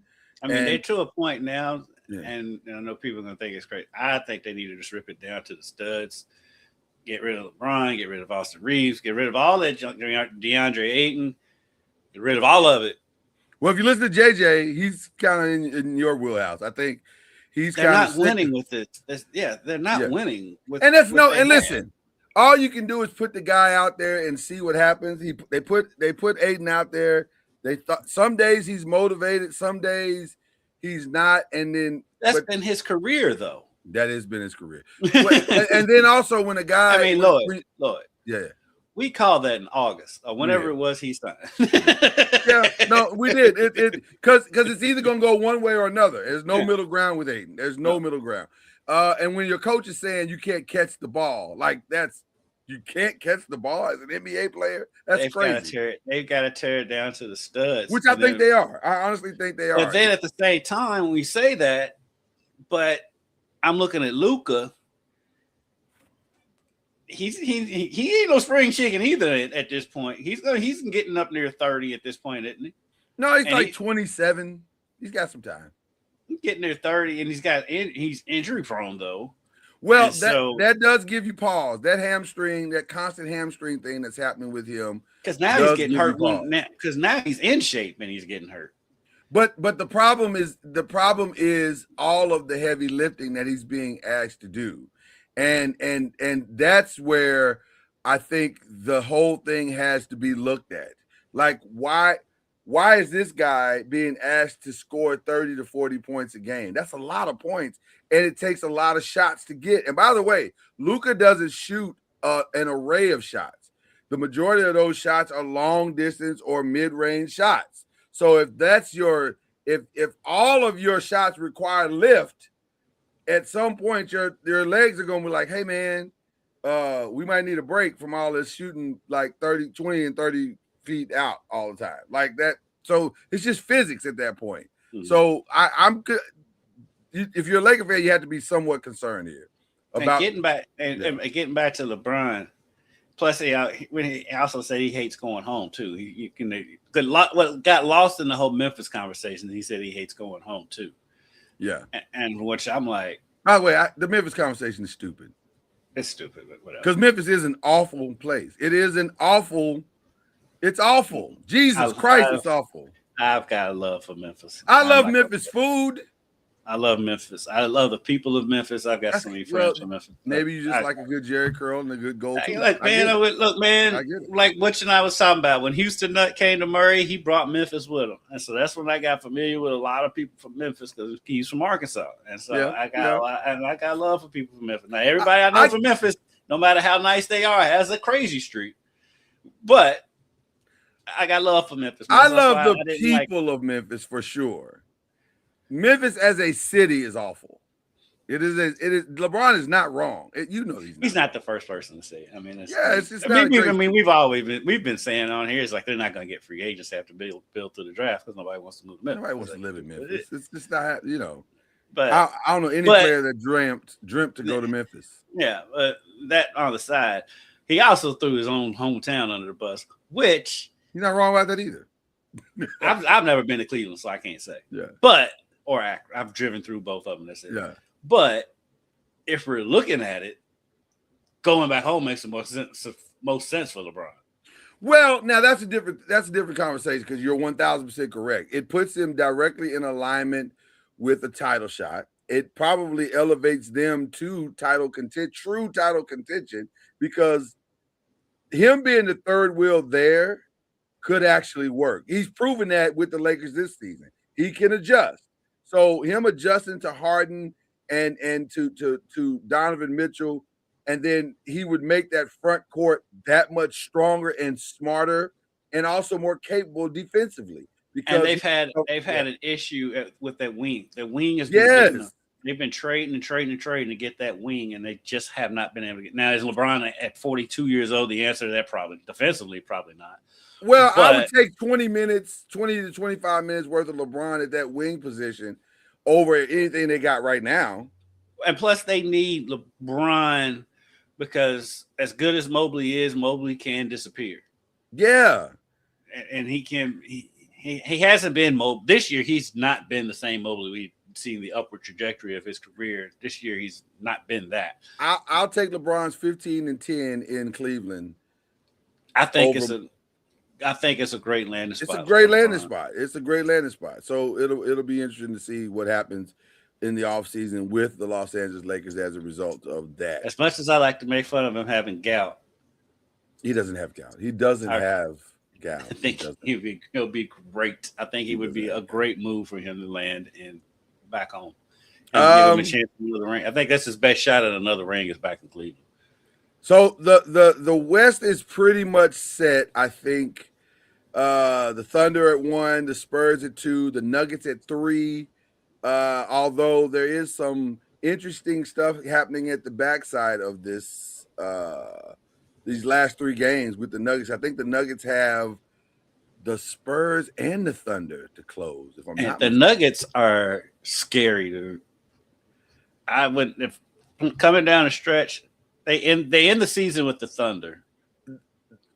I think the Nuggets are both. They play the Thunder tomorrow. They play the Thunder and they play the Spurs. So the Nuggets could theoretically. Yes, they play the Thunder at home tomorrow, right? And they're at the Spurs on Sunday. So the Thunder theoretically, the Nuggets theoretically could either lock up the 3, or they could end up back in the 4 or 5. Like it's a weird, depending on how all of this plays out, it's a very weird mix going on here at the end of the season because I think they have the 2 most difficult games, if I'm not mistaken, because I think the Lakers have. Let's see. We're here. The Lakers have Golden State, which, by the way, became increasingly more difficult. They have that tonight. Now that Steph is back and Steph is Stephing again. That game could be a loss. He's stepping again, but I don't know why. Yeah, I don't. Shout out know. to Steph for being the competitor that he is. Yeah, he just wants Steph. No reason for Steph to be playing right now. I'm glad he is. Selfishly, I'm so happy he's right. As a fan, you're like, I'm like, yeah, what are you I doing love this it. for? But yeah, I don't know why. He loves the game. That's all I can say. He loves the game. But then they have Phoenix and Utah to close out the season, which aren't really easy wins. But they need them.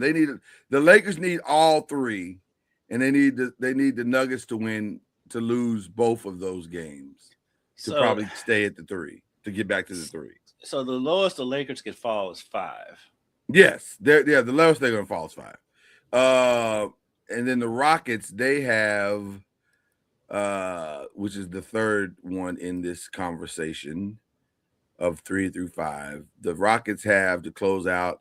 They've got Philly tonight, Minnesota on Friday. So that's a back-to-back, and then Memphis. But the good news is they have all those at home. So that may be the thing that maybe helps them to land in the – it is more likely that the Lakers could fall to the 5, and then the Rockets get the 4, and then the Nuggets stay at 3. But I don't know. Or the Rockets could get to the 3. So it's a very interesting. The Lakers could, because the Lakers could win out. They very well could. They could. They're probably favored to win out, if we're being honest. At Golden State, home for Phoenix and Utah.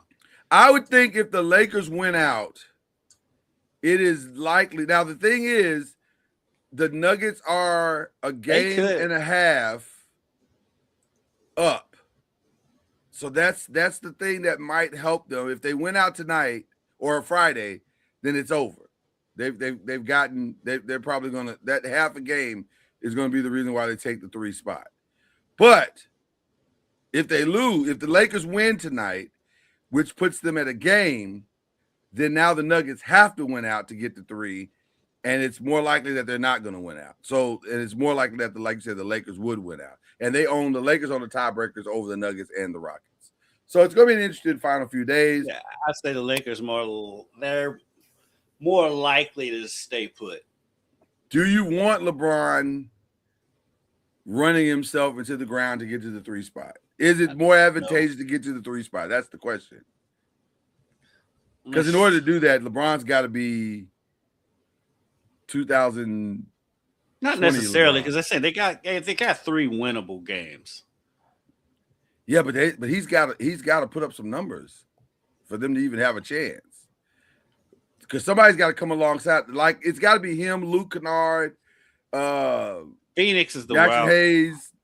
Because Phoenix is just good enough to beat them. Yes.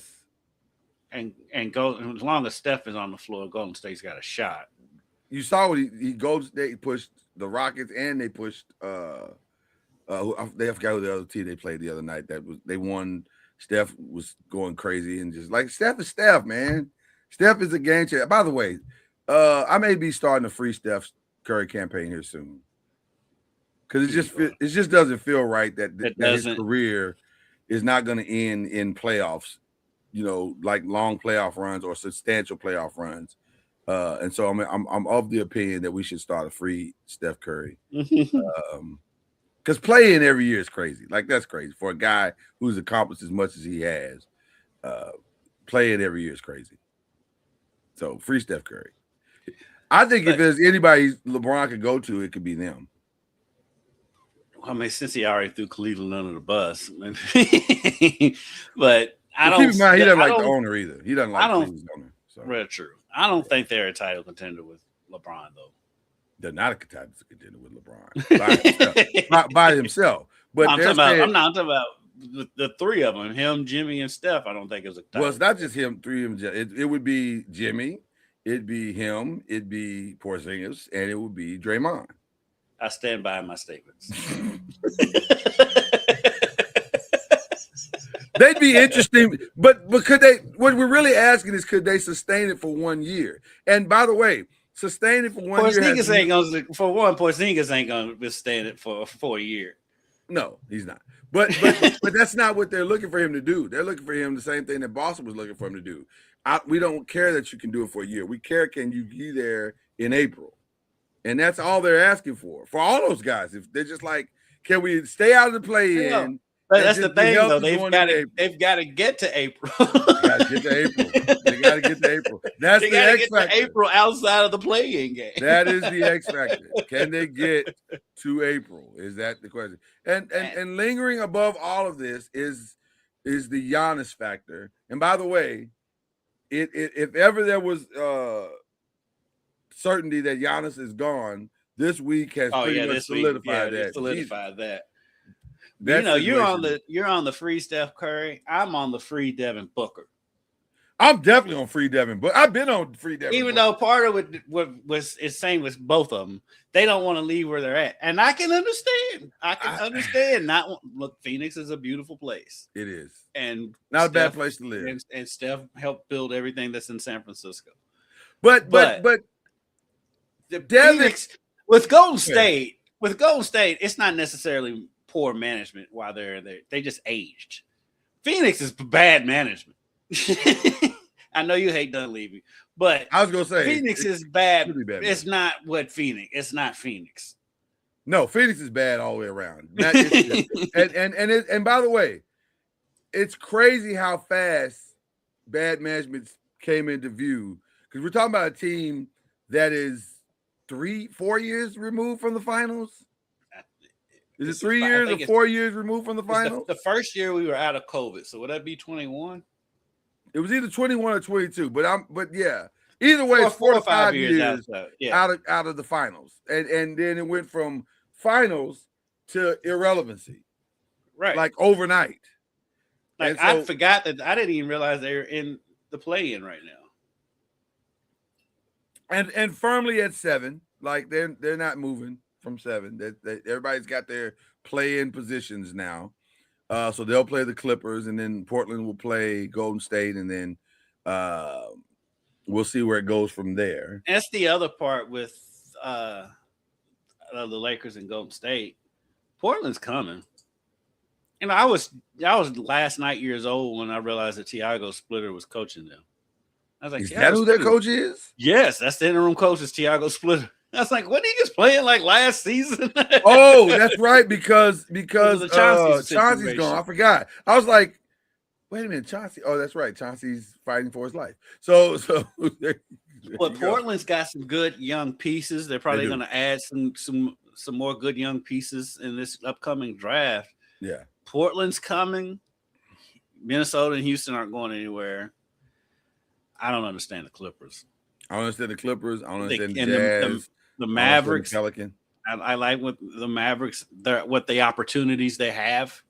I mean, they have a good young star, so they're coming. I think the Mavs. These aging teams like Golden State and LA. I don't know how sustainable it is. Well, they're not trying to. I want to be clear. I want to be clear. I think the reason why the Lakers have dramatically overhauled their front offices, and the Lakers are modeling the Dodgers, because their owner is the owner of the Dodgers, to look like the Dodgers ownership. So the Lakers are going to look dramatically different this offseason than they've ever looked in the history in my lifetime of watching the Lakers. They're not going to look like the same. Yeah, if they battle like the Dodgers, they'll look like the Showtime Lakers because they had all the players. No. The difference is, though, there's no salary cap in baseball. Well, there isn't, but also they have an owner who may not be as excited or may not care as much about that. He's making money hand over fist, that ownership group has been incredibly creative when it comes to salaries. Like that, what he did with, first of all, the only reason he's able to do what they're doing with Shohei Ohtani is because Shohei Ohtani deferred everything that he had. Yeah. Right. So maybe there's some creativity that they're looking at with the Lakers to say, hey, let's figure this thing out with creatively. And I think it's going to look dramatically different and far more professional, because the truth is, and I think I've said this before, the Lakers have been a mom and pop ran organization the entire time. Yeah, the buses, that was the family business, where these other teams, the NBA team is just basically a side hustle. Yeah. Their money comes elsewhere. The buses were This is everything. This was everything. Yeah. Like ironically, like the Cowboys. This is everything. So it feels very mom and pop-ish a lot of times, which is why the decisions become what they become. But now that you have like all these professional people who understand basketball that are going to be in the building, it should be interesting to see how different the Lakers are. If it looks like the Dodgers, it's going to look pretty good. I think they can go in the right direction. I just think it's going to take a while, because it's going to be a while. Because I mean, when Luka's not 30 yet, but when you look at the teams that are at the top of the league, ain't nobody close to 30 on the Thunder. No. Spurs ain't nobody close to 30 on the Spurs. No. Denver's the probably only Denver's kind of old. Team. Denver's kind of old. Yeah, and Houston. But Houston's very old. But like Minnesota's, their young stars, he's still 25 years old. Yeah. I mean, so if you look at the stars on each of these teams, most of them are younger than Luka. And so there is a crossroad element to the Lakers. I'm not gonna call Luka old, but they're definitely. I think they're closer to winning a title when Luka becomes the second option than they are as the first option. We'll see. Again, a lot of it will depend on what they're able to accomplish this summer, and I think the Lakers are for sure going to swing for the fences all summer long. Yeah, the whole Giannis thing is that's the whole thing. Well, maybe. I don't know if Giannis is the only thing. I don't know what's out there. Yeah, well, I don't know what else is out there. Well, quietly, definitely not as loud as the Giannis thing. There's other stuff like the Jokic thing. Jokic could opt out, or he's in his final 2 years, and I wonder sometimes with him how much more heavy lifting does he want to do, because he is doing a lot of heavy lifting for that team. So we'll see. And now you're not solving your defensive problem by bringing in Jokic at all, because nothing is more my favorite fun thing to watch. Yeah, nothing is more fun to watch than Jokic's defense. It's interesting. A lot of interesting things are going to happen this summer, and I'm as excited about what's going to happen after the NBA season as I am about these playoffs. Because I'm excited about these playoffs, man. Yeah, playoffs should be good. Playoffs should be good. And now the East looks like it's going to be a solid time, because first of all, let's be clear. The Detroit Pistons did not blink without Cade Cunningham. A lot of us thought they would, but they didn't. And they did not. But I'll tell you who the coach of the year is. To me, is the Hawks coach, Snyder. For turning that around? They've had 3 different seasons in one season. They have. They came in with all the expectations. There was people picking them to go to the finals in the off season. Yeah. To trading away their best player. Yeah. To like, okay, they're going to be in the gutter. To now, they're the fifth in the Eastern Conference. Solid coming for Cleveland. They're going to give Cleveland all they want in the first round of the playoffs. Yeah. Like, Quinn Snyder needs to be coach of the year in the league. I think Quinn's going to be in the conversation. I think our guy at Boston is going to be in the conversation, because he should be. This is supposed to be a gap year, and it was not. Detroit, JB will be in the conversation. Missoula is what I was thinking of. Missoula. Yeah. JB will definitely be in the conversation for the Pistons, because nobody had that on their bingo card. Do you put Oklahoma City's coach? Probably not, because they were expected to do this. So there's nothing that he really did other than he's in that Phil Jackson spot to where you've got the most talented team. You can't win. You should be winning, right? That's probably your list. I think all of your true contestants for contenders for coach of the year are definitely in the East. I don't know if anybody in the West I'd put in that conversation. Maybe Tiago Splitter just because of everything that happened with Portland, and he still got them to a play-in. That's kind of impressive. But other than that, I don't think they'll, and it's not his fault, but I just don't think they'll give an interim coach the coach of the year. I don't think so either. He has an interim label on him, so I don't think so either. So I think your coach of the year is definitely coming from the East. But I want to get over to the Giannis thing real quick. How bad is that? Like that the stuff that came out this week. It's gotten so ugly, but this is what Giannis needed to do to get out of there. It makes it cleaner. He should have done that last year. It makes it a lot cleaner. Doc,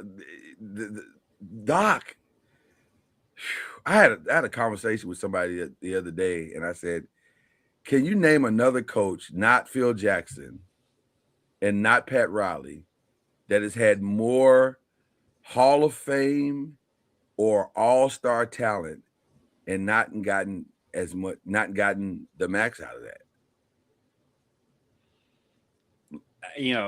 I couldn't think of anybody. I don't want to be mean, but I think Doc's one of the more overrated coaches. Well, Doc's and then put some respect on his name because he's now a Hall of Famer. Which, by the way, the basketball Hall of Fame. I feel a way about it. I ain't gonna lie to you. when I saw this class, I was like, I mean, no disrespect to Ella Deladon, but come on. I wasn't comfortable with Ella Deladon, but I was more uncomfortable with Amari. At least Elena Deladon has won a title. Amari Stoudemire, yeah, it's basically like if. And I like Amari Stoudemire. I really like Amari. But he's not a Hall of Famer. He's in the Hall of Good. He's the Hall of Good. Like I can't imagine that you're putting Amari Stoudemire's jersey next to Kobe's. Like that seems weird. Like it's not. They're not the same. Is not strong. The only one that I thought was like, yes, of course, Candace Parker is of course. Of course, she needs a wing. She needs her own wing. She probably should already been in there, right? But they need to separate. They need a basketball Hall of Fame. Then they need an NBA/WNBA Hall of Fame. Yeah, because there's a lot of players in that Hall of Fame. And I'm like, by the way, should not be standing next to Moses Malone. By the way, I wasn't comfortable. I wasn't really comfortable with Doc Rivers or Mark Few. If I'm being honest, I'm not comfortable with Mark Few at all. I was like, and listen, he is Gonzaga basketball. So let's be clear about that. He is Gonzaga basketball. He's in the Hall of Good. Right. It's not. Come on. He's in the basketball Hall of Fame. We can't keep. That's a stretch. To me, it's a stretch to even put him in the college basketball Hall of Fame. It is because you gotta win a title, man. I don't understand how you can get in if you haven't won at least. Title has to be the bare minimum, right? It has to be. It has to be. I don't know. It's weird to me, but I feel like the Basketball Hall of Fame is scared to not have people in every year. They put names. If you are a name at some point in basketball, you get in the Hall of Fame. Is it a fundraiser? Does that event fund the Hall of Fame? Well, the Hall of Fame isn't. If you've ever been to the Hall of Fame, it's in a strip mall. It's not like it's literally in a strip mall. Like where they have the ceremony is not where the Hall of Fame is. Well, I guess what I'm saying is, are they paying for the strip mall? Is that why they have this ceremony? I'm serious, they probably sustained it. Because I'm saying none of the if you look at the list of people that are going to the Hall of Fame this year, it doesn't make sense. Like it doesn't. Really there's only one name Candace on there. The only one. So why not just have Candace by herself? Like she deserves that. She's earned that. But they're like, we're gonna put Amari in. We're gonna put all these people who have had marginal success at best. It's very weird. It's very weird. I am happy for Seth Davis. Huh? I am happy for Seth Davis. Getting to Kirk Gowdy. I think Seth has done substantial work to justify giving him something. He has. He's done some good work. This is the way you said it. Yeah, well, you know. Let's see. I'm looking at the whole list right now. It's not Candace good. Parker. I mean, well, It's not good. I guess I can see Shamika. Shamika, I forgot Shamika. Shout out to Shamika. Although she didn't win anything.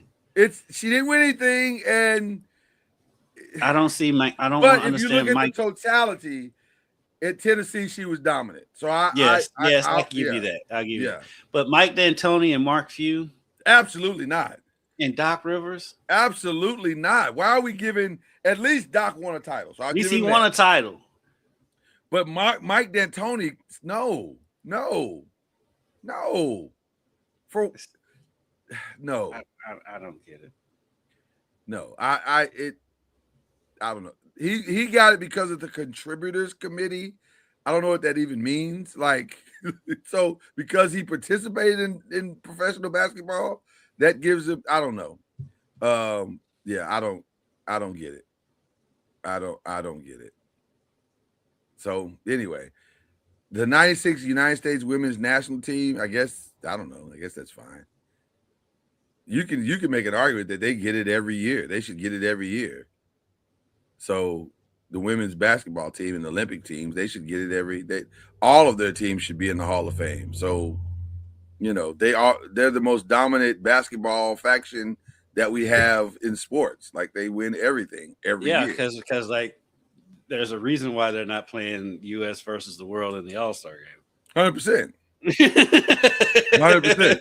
That is very, very true. So anyway, we digress on that. But yeah, it's a weird mix going in the Hall of Fame. Listen, shout out to the ones that got it and you got your votes and you're in. And I don't want to be disrespectful to them. I'm just saying it seems like the criteria needs to be. It's not like baseball. No. Baseball don't give a flying flip. Nothing's like baseball. Nothing's like baseball. Well, I'm just saying baseball is way more selective. The only thing I don't respect about the Baseball Hall of Fame is the whole steroid stuff. But outside of that, we call that the hypocrisy. Yeah. Yeah. I don't respect the hypocrisy. But outside of that, how tough they make it to get in, I can respect that. Brutal. It's brutal. It's brutal to get in. So there you go. All right. So there we are. We're next week will be the play-in week for the NBA. And that will be interesting to see who. I'm very interested in seeing the Charlotte Hornets. That's the team that really has got my attention because they could make it very difficult for some people. I think they could legitimately beat the Miami Heat in a one-game scenario. They could legitimately beat Philly. Is interesting because they're the wild card, I think, in the Eastern Conference. Because if they're healthy, which they're not, ever. Yeah, they're never healthy. But however, they're never healthy. They could throw a monkey wrench into everything in the East. Because when they all five do play, when their starting five does play, they're interesting. They can beat anybody. But I don't have faith that all five can play a 7-game series. Speaking of having losing faith, is anybody more disappointing this season than the Orlando Magic? No. Only ones more disappointing was Atlanta in the first entity of the first entity. I agree. But they fixed that and they got that right. But Orlando, you're like, y'all have a lot of stuff. Like, there's a lot of talent on this team. Why is it not coming together? Health has been a big issue, but Banchero has been wildly inconsistent.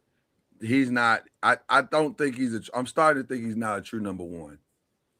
I think he's a complementary part. I think he needs to be the number two. Yeah, he could be a great number two for somebody though, in the right situation. Matter of fact, if I'm being honest, that might be a great answer to that team playing in the crypto staple.com.org team. Yeah. So you're right. Something to look at if in the offseason. It doesn't help too for Orlando when the Wagners combined played 68 games. Yeah. Because there's so much put on those two guys, and they need both Wagners to play at a high level, and they have not been available. Availability is the greatest ability. You got to be there. So, and they have not. So there's that. All right. Before we get out of here, we always got to give you what we've been looking at and what we've been watching. We call it the rest of the stuff. Listen, we're biased on this show. We love Tournament of Champions. It's been fantastic this season. Yes, that is what Lloyd and our text streams are more about TOC than they are the NBA. About anything else. We are fully invested in TOC. Can I be honest? The Stephanie Izard win shocked me beyond shock, because it wasn't just that she won, it was the margin of victory. And I was like, yeah, really? The margin of victory. Because I thought for sure she was going to lose. I thought she was going to win. I thought she was going to win by watching them prepare. Okay. But I did not see her winning like that. She dominated. But also, I got Kenny. I was so proud of him. Kenny is killing. Kenny is killing it by keeping it simple. He is not complicating his dishes at all. He looks at the randomizer. This man won with a sloppy Joe. With a sloppy and it wasn't close. No. It was a 10-point. It was the highest score of the whole tournament. It was a 10-point win in the 90s, which nobody gets a 90 ever. Let's start there. And listen, I'm so impressed by this guy. He's sneaky, could be the guy. I think it's him. I don't know. Jet is always consistently good. Jet Li is always consistently good. So you got to wonder, can Jet pull this out and make this thing work? I don't know. It's going to be an interesting run here at the final 8. There's just a lot of talent, and this could go any and every different kind of way. I'm wondering if we're going to finally get our first male winner on this show. I'm back. Because we have not. House right now. I'm wondering if we're finally going to get our first male winner on this show, because the men, this is the strongest the men have ever been on TLC. Yeah, because I'm ashamed of myself because I kind of counted Kenny out, but then not anything against him. I was just looking at the other people. Yeah, no, I got you. And but by the way, after that performance the other night, I'm like, he might have to be.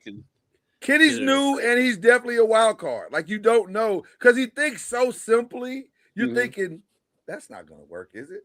And then when you see the finished product, you're like, well, now listen, that could work. And then they taste the food. They're like, oh my God, this is the most amazing sloppy Joe I've had. It takes me back to my as soon as they said this takes me back to my childhood, I said, oh, yeah. As soon as she said she grew up eating sloppy Joes, I was like, this is a wrap. He got it. He got it again. So this is a phenomenal final 8. I'm excited about Kenny. I'm excited about Kevin, who, by the way, I think somebody should put Brett Rosenio on watch, because she looked so defeated. She was so defeated. And then when she said, I just don't know if I can keep going. Like, hold on. Just let's pump the brakes a little bit. Calm down. Like, it's not that serious. It's not, your therapy serious. I don't think it. Maybe it is. I don't know. But she definitely didn't expect to go out this early, but when she put the pepperoni in the pepperonis threw her off when she got so excited about the burger that I don't think she realized that pepperonis and hamburger don't really go together. I thought the burger was actually a really good idea. I did too. But when she said, "I'll put the pepperoni in there," I was like, that doesn't sound like a good idea. That sounds like you're just making a kind of a hot mess, and it'll have an interesting flavor. But it's not going to be like because the best she could do is what she did do is grind the pepperonis up into the ground beef, that's the best you can do with it. Because like a pepperoni on top of a burger, but unless even, only way you can make that work, I would think, is to make it kind of like a pizza on top of the burger. if I'm being honest, that's what I would have done. I would not have put that, because once you put that dry pepperoni into the burger, all that salt and the it doesn't even pepperonis matter, gonna dry right? And it it out. doesn't even matter how what you cook it on. Like even if you do a medium cook or a medium rare cook, it's still gonna dry it out because you got all the salt, all and the it's just, salt and the pepperoni. yeah, it's just not all gonna out. taste good. So Yeah. I was like, I didn't think that was a good play at all. But I didn't either. she was confident, and then they tasted it. It was like, this is not good. So, so Kevin's solid, Kenny's solid. The young lady that coming back from cancer, I forget her name. I'm drawing a blank here, but she's a force. Everybody's good. I mean, It's really, anybody's game. It's wide open. Anybody can win game. this one. It's anybody's game. I selfishly root for Jet because I've always wanted to see Jet And win see, this and thing. like after the first week, I was like, okay, Jet's gonna get this. I just felt like it was his It year. felt like it. Yeah, but then Kenny came through. And Stephanie's cooking her behind off right now. Yeah. Stephanie looks like the Iron Chef. That's the Stephanie I always thought would be here for TOC, and she's never shown up for it like this. So now that she's a lower seed and she had to fight her way in, it seems like she's found that thing again. Found the groove, yeah. Yeah, she's found that groove again. So now, listen, Sunday is going to be amazing. Cannot wait for Sunday. I mean, if you heads up, I'm not going to be able to watch it until Monday because she's out of town. So I can't watch it yet. All right, I won't text you. So, We normally text during the show. yeah. So now I can't text you. Okay. And don't get fooled that Tournament of Champions is over with, because once that's over, 24 starts. 24. We're not done here on We're this not show. done here at all. Because 24 is next. And by the way, and I don't know if you do this, I do this. I'm also a Master Chef fan, and Master Chef is on his way back next week as well. I'm not really into the Master Chef, Love but it. I am, and I do I'm like a Gordon Ramsay guy. I like the food truck battle once Okay. 24 is over with. Okay. And I feel like it's one in between 24 and the food truck though. Oh, The barbecue brawl. Barbecue brawl is also a good time. I'm telling you, if you're not on the Food Network, they dominate Sundays, especially once football season's over. You're missing it. You are missing it. Dominate Sundays. You're missing it. Also, and my girls and I, we like Next Level Chef. We just like food competition shows. Yeah. And so that's we've been She's watching gotten into Next the Level bakery Chef. shows. The bakery ones are. Only thing about they are too tough on the bakery shows. It's hard. The bakery shows are hard. They are so very, tough. very hard. They judge them on like the slightest of things. And that's the thing. I don't necessarily because I'm not a baker. I don't necessarily understand the nuance of, because all that stuff looks good to me. I'm like, that looks like a 10 to me. I don't know what you're talking about. This looks amazing. So I don't necessarily get it. With the cooking, because I cook, I understand everything they're saying. Yeah. Plus with cooking, I feel like with cooking, you have more leniency to do your thing than you do with the baking stuff. There's some hard and fast rules with baking that you cannot break. So I don't necessarily enjoy that as much. With the cooking show, especially I love the barbecue shows. Barbecue shows, you can put your personality into that. Absolutely. So watch that. The boys are back. The boys are back. I'm gonna be honest with you. I heard it. I heard the first 2 episodes are hilarious. I haven't watched them yet. I'm conflicted. I'll be honest with you, because The Boys is a hard watch. It is one of the most psychologically twisting shows that you've ever seen, because there are no rules. Everything is on the table. Literally every single thing is on the table. Everything is on the table with The Boys. It is when you're watching, you're like, what kind of drugs are these people on writing this stuff? I promise you, I'm a 52-year-old man, and every time I watch The Boys, I'm looking for my parents. Like, should I be watching? I don't think I should be watching this. This is a lot. This is a lot. It's a lot. I'm tempted to not watch anything until the May 20th season finale. I'm really tempted. Well, I'm going to go back Well, I started doing a rewatch anyway. Okay. But then I got away from the rewatch, and you know how it is on Prime. If you've already watched the shows, it just says you've watched them, even if you start rewatching them. So I don't know where I left off at. So now I think I'm gonna have to go all the way back to the beginning again. Oh man! And then I've heard that the Gen V show, you need to watch that. And so I heard it's exactly basically the same thing. It's like I heard you don't have. They started incorporating it into the end of season 4. So like you can save on watching Gen V until the 4th after you finish the 4th season of The Boys. I just it's a lot. The Boys is a lot. It really is a lot. I don't know. I've been very conflicted about it because it's like it's too much.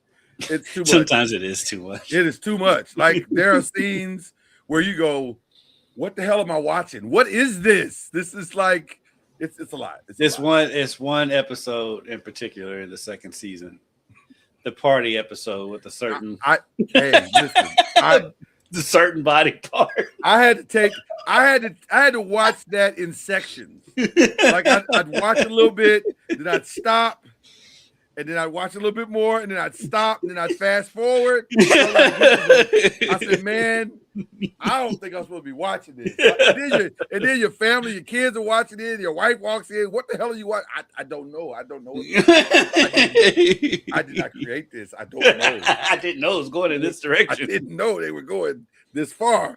They have no boundaries and no sense of boundary on The Boys. So, but it is back, ladies and gentlemen. It is back. So there you go. So that's going on. Just finished the Paradise finale. I haven't finished that yet. It's fantastic. I think it lives up to the hype. And they've already started season 3, which is awesome. So there you go. And by the way, I heard season 3 is the final season, which is really? Yeah, they're gonna end it. They're gonna end a lot of shows are deciding, which I think is good, to go out before you're kicked out. Yeah. And I like that because a solid 3-season arc that ends well is good. And if you think about a lot of shows, they kind of do jump the shark after 3 seasons.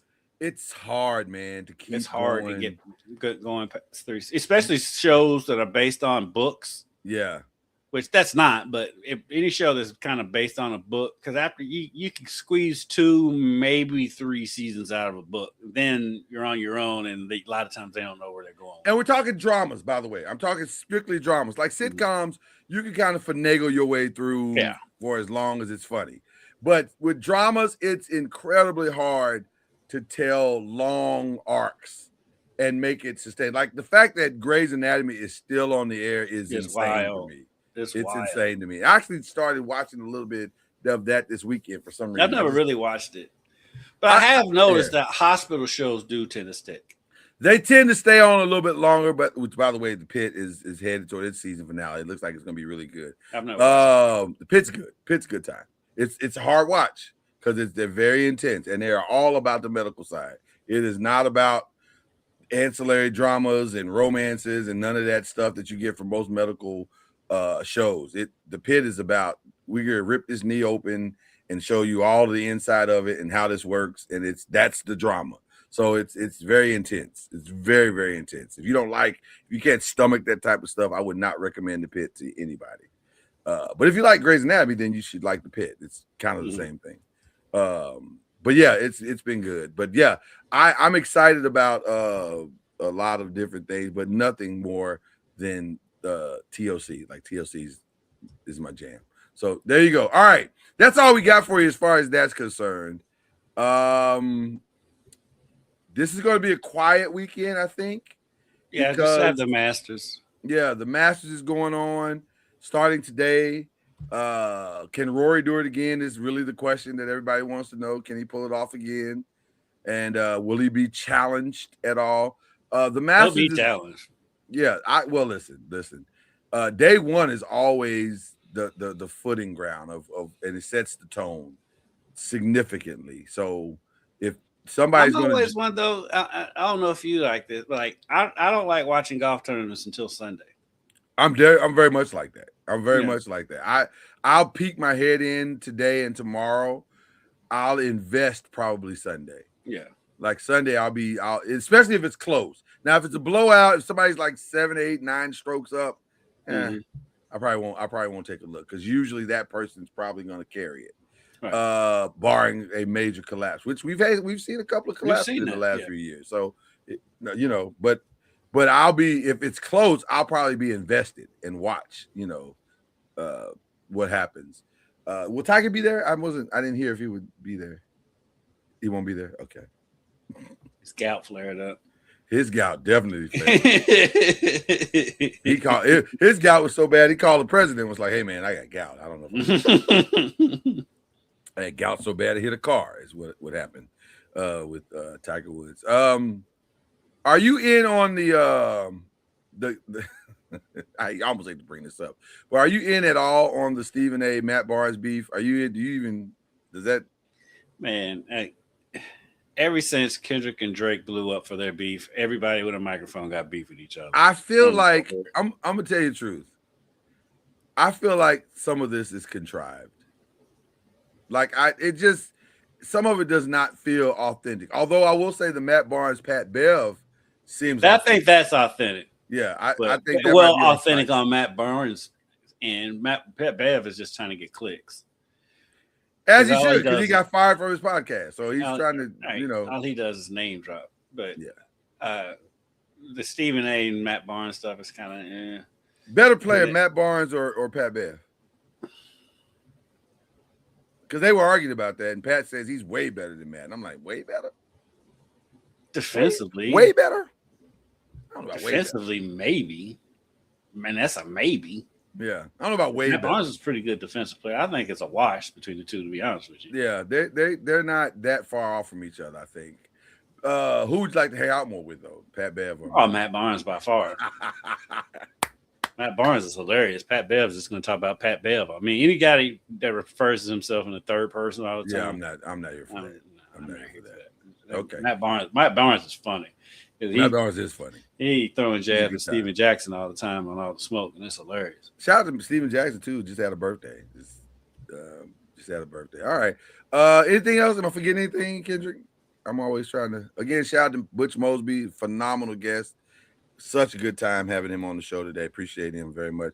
Shout out to the wife who just pulled up and smiling because I think she's excited that we had him on, and we got to talk about her childhood friend or her classmate. So there you go. Can you think of anything else, Kendrick? Am I forgetting anything before we give our shout outs? No, that's about it. U of L spring game is next week. Nice. Transfer. I keep hearing a lot of good things, man. They like this quarterback. He's more mobile than what they've had since he's been there. And so I keep hearing a lot of good things coming out of the camp from several different places. When I've seen him, there is a little bit more zip on the ball than we've seen. Yeah. And so, he looks strong. He looks, it could be interesting. Yeah, I don't get excited about spring football. Schedule is right. Like this schedule's perfect. Yeah, the schedule's perfect. Yeah. So, also, I just saw something with Louisville for all of our Louisville fans. They're in on a lot of the transfer portal could be. They've got 2 or 3 guys coming in this weekend. Kid from Kansas, kid from Oregon, kid from San Francisco, I believe. They definitely Oregon and Kansas kid. The third is I don't know. The rumor is that the kid from Kansas really likes this atmosphere. Well, him and the Oregon kid have the same agent. So the agent likes his atmosphere. Because I'm like, and I guess because you have to hurry up and get them in when you can. Because it's quick now. It's very quick. Because next week is the more ideal week to host because you have the spring game on Friday and Thunder over Louisville on Saturday. Right. So I mean, Louisville's going to be happening next weekend. So I'm curious to see where all this is headed because Louisville definitely has a lot of rebuilding to do because they've lost a couple of significant pieces in the portal, which is ironic because Jeff is having the opposite problem of losing Frew was a little bit of a surprise, but not that big of a loss. I don't think. I think he not really. It's a replaceable surprise that hasn't. One that people were kind of speculating would leave. I didn't think he would leave. He hasn't hit the portal yet. Is Woolley. I think if you can keep him, that's big. Losing Kanai Roots and his inconsistency is not that bad. I would say, yeah, it's not. Yeah, like what Louisville lost that were important were people who were leaving anyway. That was, Conwell was a senior. Right. Hadley was a senior. Right. You knew McHale is a top 10 pick, depending top on what 10 you pick think. in the draft. Yeah, and so you were expecting him to go. There was some scuttlebutt that Zugris may leave, but he hasn't entered the portal yet, and so, which personally I want to keep Zugris just because Zugris makes me laugh. He's a good time. He is a good time, yeah. And I think Woolley really grew in the system, and I think if Woolley stays another year, he can really flourish. And Kelsey, I think his is about really blew it because when Michael went out the last time, and Woolley had to really step into that role, he did. He played really well for most of that last stretch of the season, and so I hope they can keep Woolley. I think that'll be about the numbers. Can like what are the numbers going to look like signing what they want and then keeping what they need? Like, how do you balance those two things? Shout out to U of L women. They haven't lost anybody yet. Listen, of consequence. U of L women are shaping up to be a top 5, top 8 preseason team at this point. Like they're doing quite well. And between what they're keeping and what they're getting, they should because they was able to keep Taj, they was able to keep McKinley Randolph, and so far, and they were able to keep Istanbululu. And they all sound very motivated, which is nice. Because I had heard some rumblings that Taj might leave, and then like last person that I talked to who would know was like, no, she loves it. Well, I was gonna say her last 3 games in the tournament, she looked settled. Like she looked like she was starting to kind of get back to what we all thought she was going to be all season long. And I was like, okay, maybe something's there now. She's starting to figure some things out. And then Barry, I think Barry's still there, right? And Barry's still there. Yeah, and I think that's going to be a very formidable backcourt next season. I think so. And then if Istanbululu and McKinley Randolph taking another step next year, I'm not sure anybody grew more than Randolph. Istanbululu.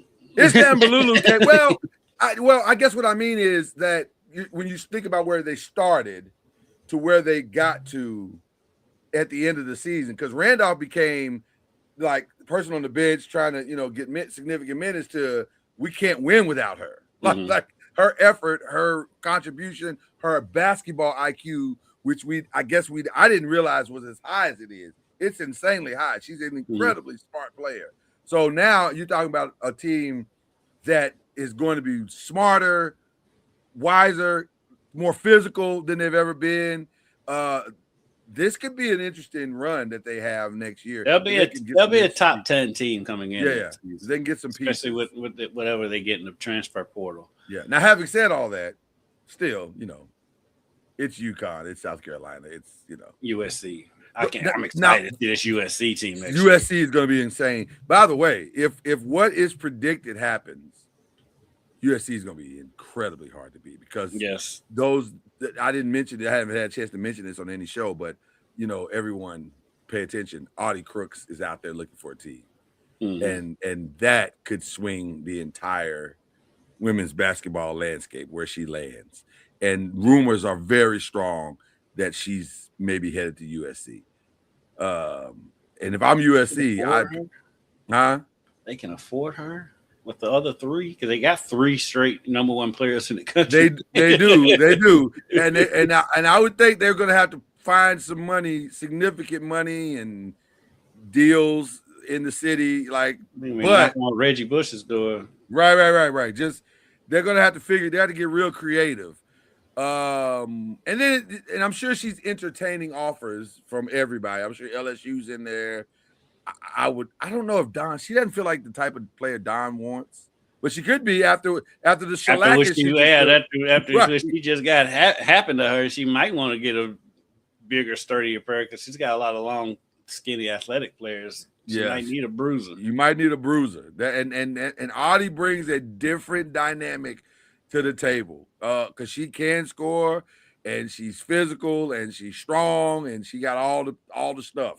So It'll be interesting to see where she lands, and what system she. Listen, full disclosure, she'd be great with this team, with the Louisville team. She'd be phenomenal. They can't afford her. They can't afford her, but she'd be phenomenal. But you got to make the call at least. Like, hey, would you at least like to come hang out with us and see what she was, you know? But yeah, Louisville's a good time next week. Listen, we're gonna have a good time next week, Artie. Come hang out, eat some food. We got you.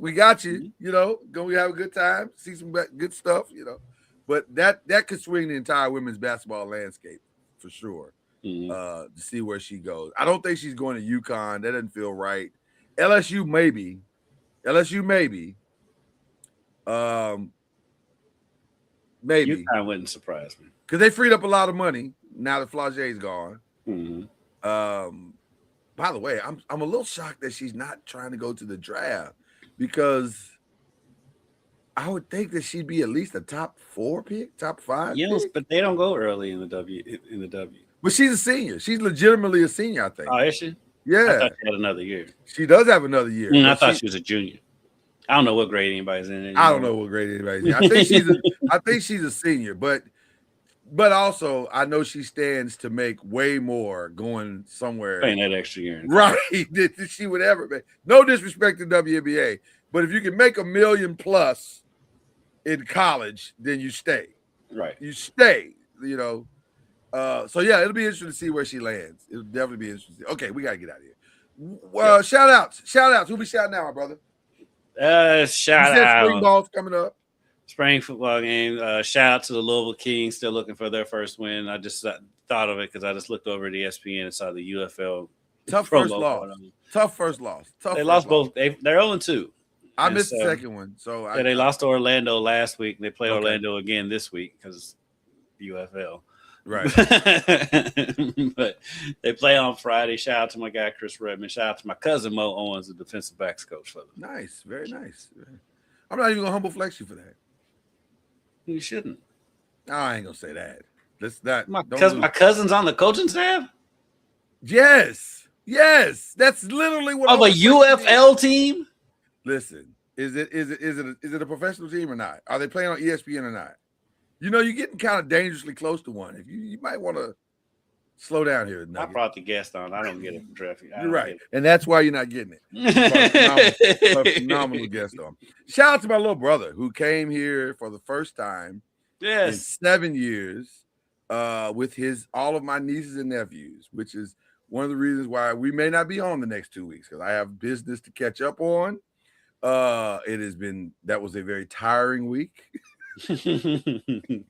My nephews are on 10 all the time. They're twins, by the way. They are twins, by the way. And they came in hot, like Uncle Lloyd. I was like, oh my God. And I'm gonna tell you something. They made me realize very quickly that I am 52 years old now. I am for sure 52 years old. Because I was like, I don't know if I have this kind of energy anymore. So yeah, they were a good time. So and then also shout out to all 4 of my nieces and nephews are amazing. But that 2-year-old, which ironically is born on my birthday, she was the one that really blew me away. Of course. Well, listen. Not because she's 2. The 2-year-old's awesome. Well, listen, she just turned 2, and she has the wherewithal to understand. She's very aware and understands circumstances and situations. So, full disclosure. We went outside, took him outside, let him play in the yard. There's a dog next door in my sister's house. My sister lives next door. Dog's in the house. He heard the dog in the house barking. Immediately, she came into the house and said, Mom, Dad, Uncle Lloyd, I need to come in the house. And I said, well, baby, what's wrong? She said, there's a dog outside, and I can outrun the dog. Wait, hold on. First of all, to have outrun in your 2-year-old vocabulary and in context is diabolical. So let's just think about that for a second. And then second of all, to understand that circumstance of I cannot outrun this dog. If this dog breaks free, I'm the one that's going to get trampled, not my brothers and sisters. It's me. So she did not go outside in the backyard. Smart. Listen, I said, girl, you're going to be already. You're gonna be fine. You're gonna make it in this world just fine. So, so yeah. So shout out to my brother and sister who came, and my sister in love who does this every day. How she does it, I have no idea. But she's the real MVP for sure. So we had a good time. Okay, that's it. That's all we got. We love each and every one of you. Enjoy your weekend. I can't believe I won't be able to text you this weekend. You just made the whole weekend like I gotta wait for your comments until Monday. That sucks, but okay. Mondays if I take off. Take off so you can see. Or you know what? Just I can't. Okay, fine. Happy life, happy life, whatever. And with that being said, cue the whistle.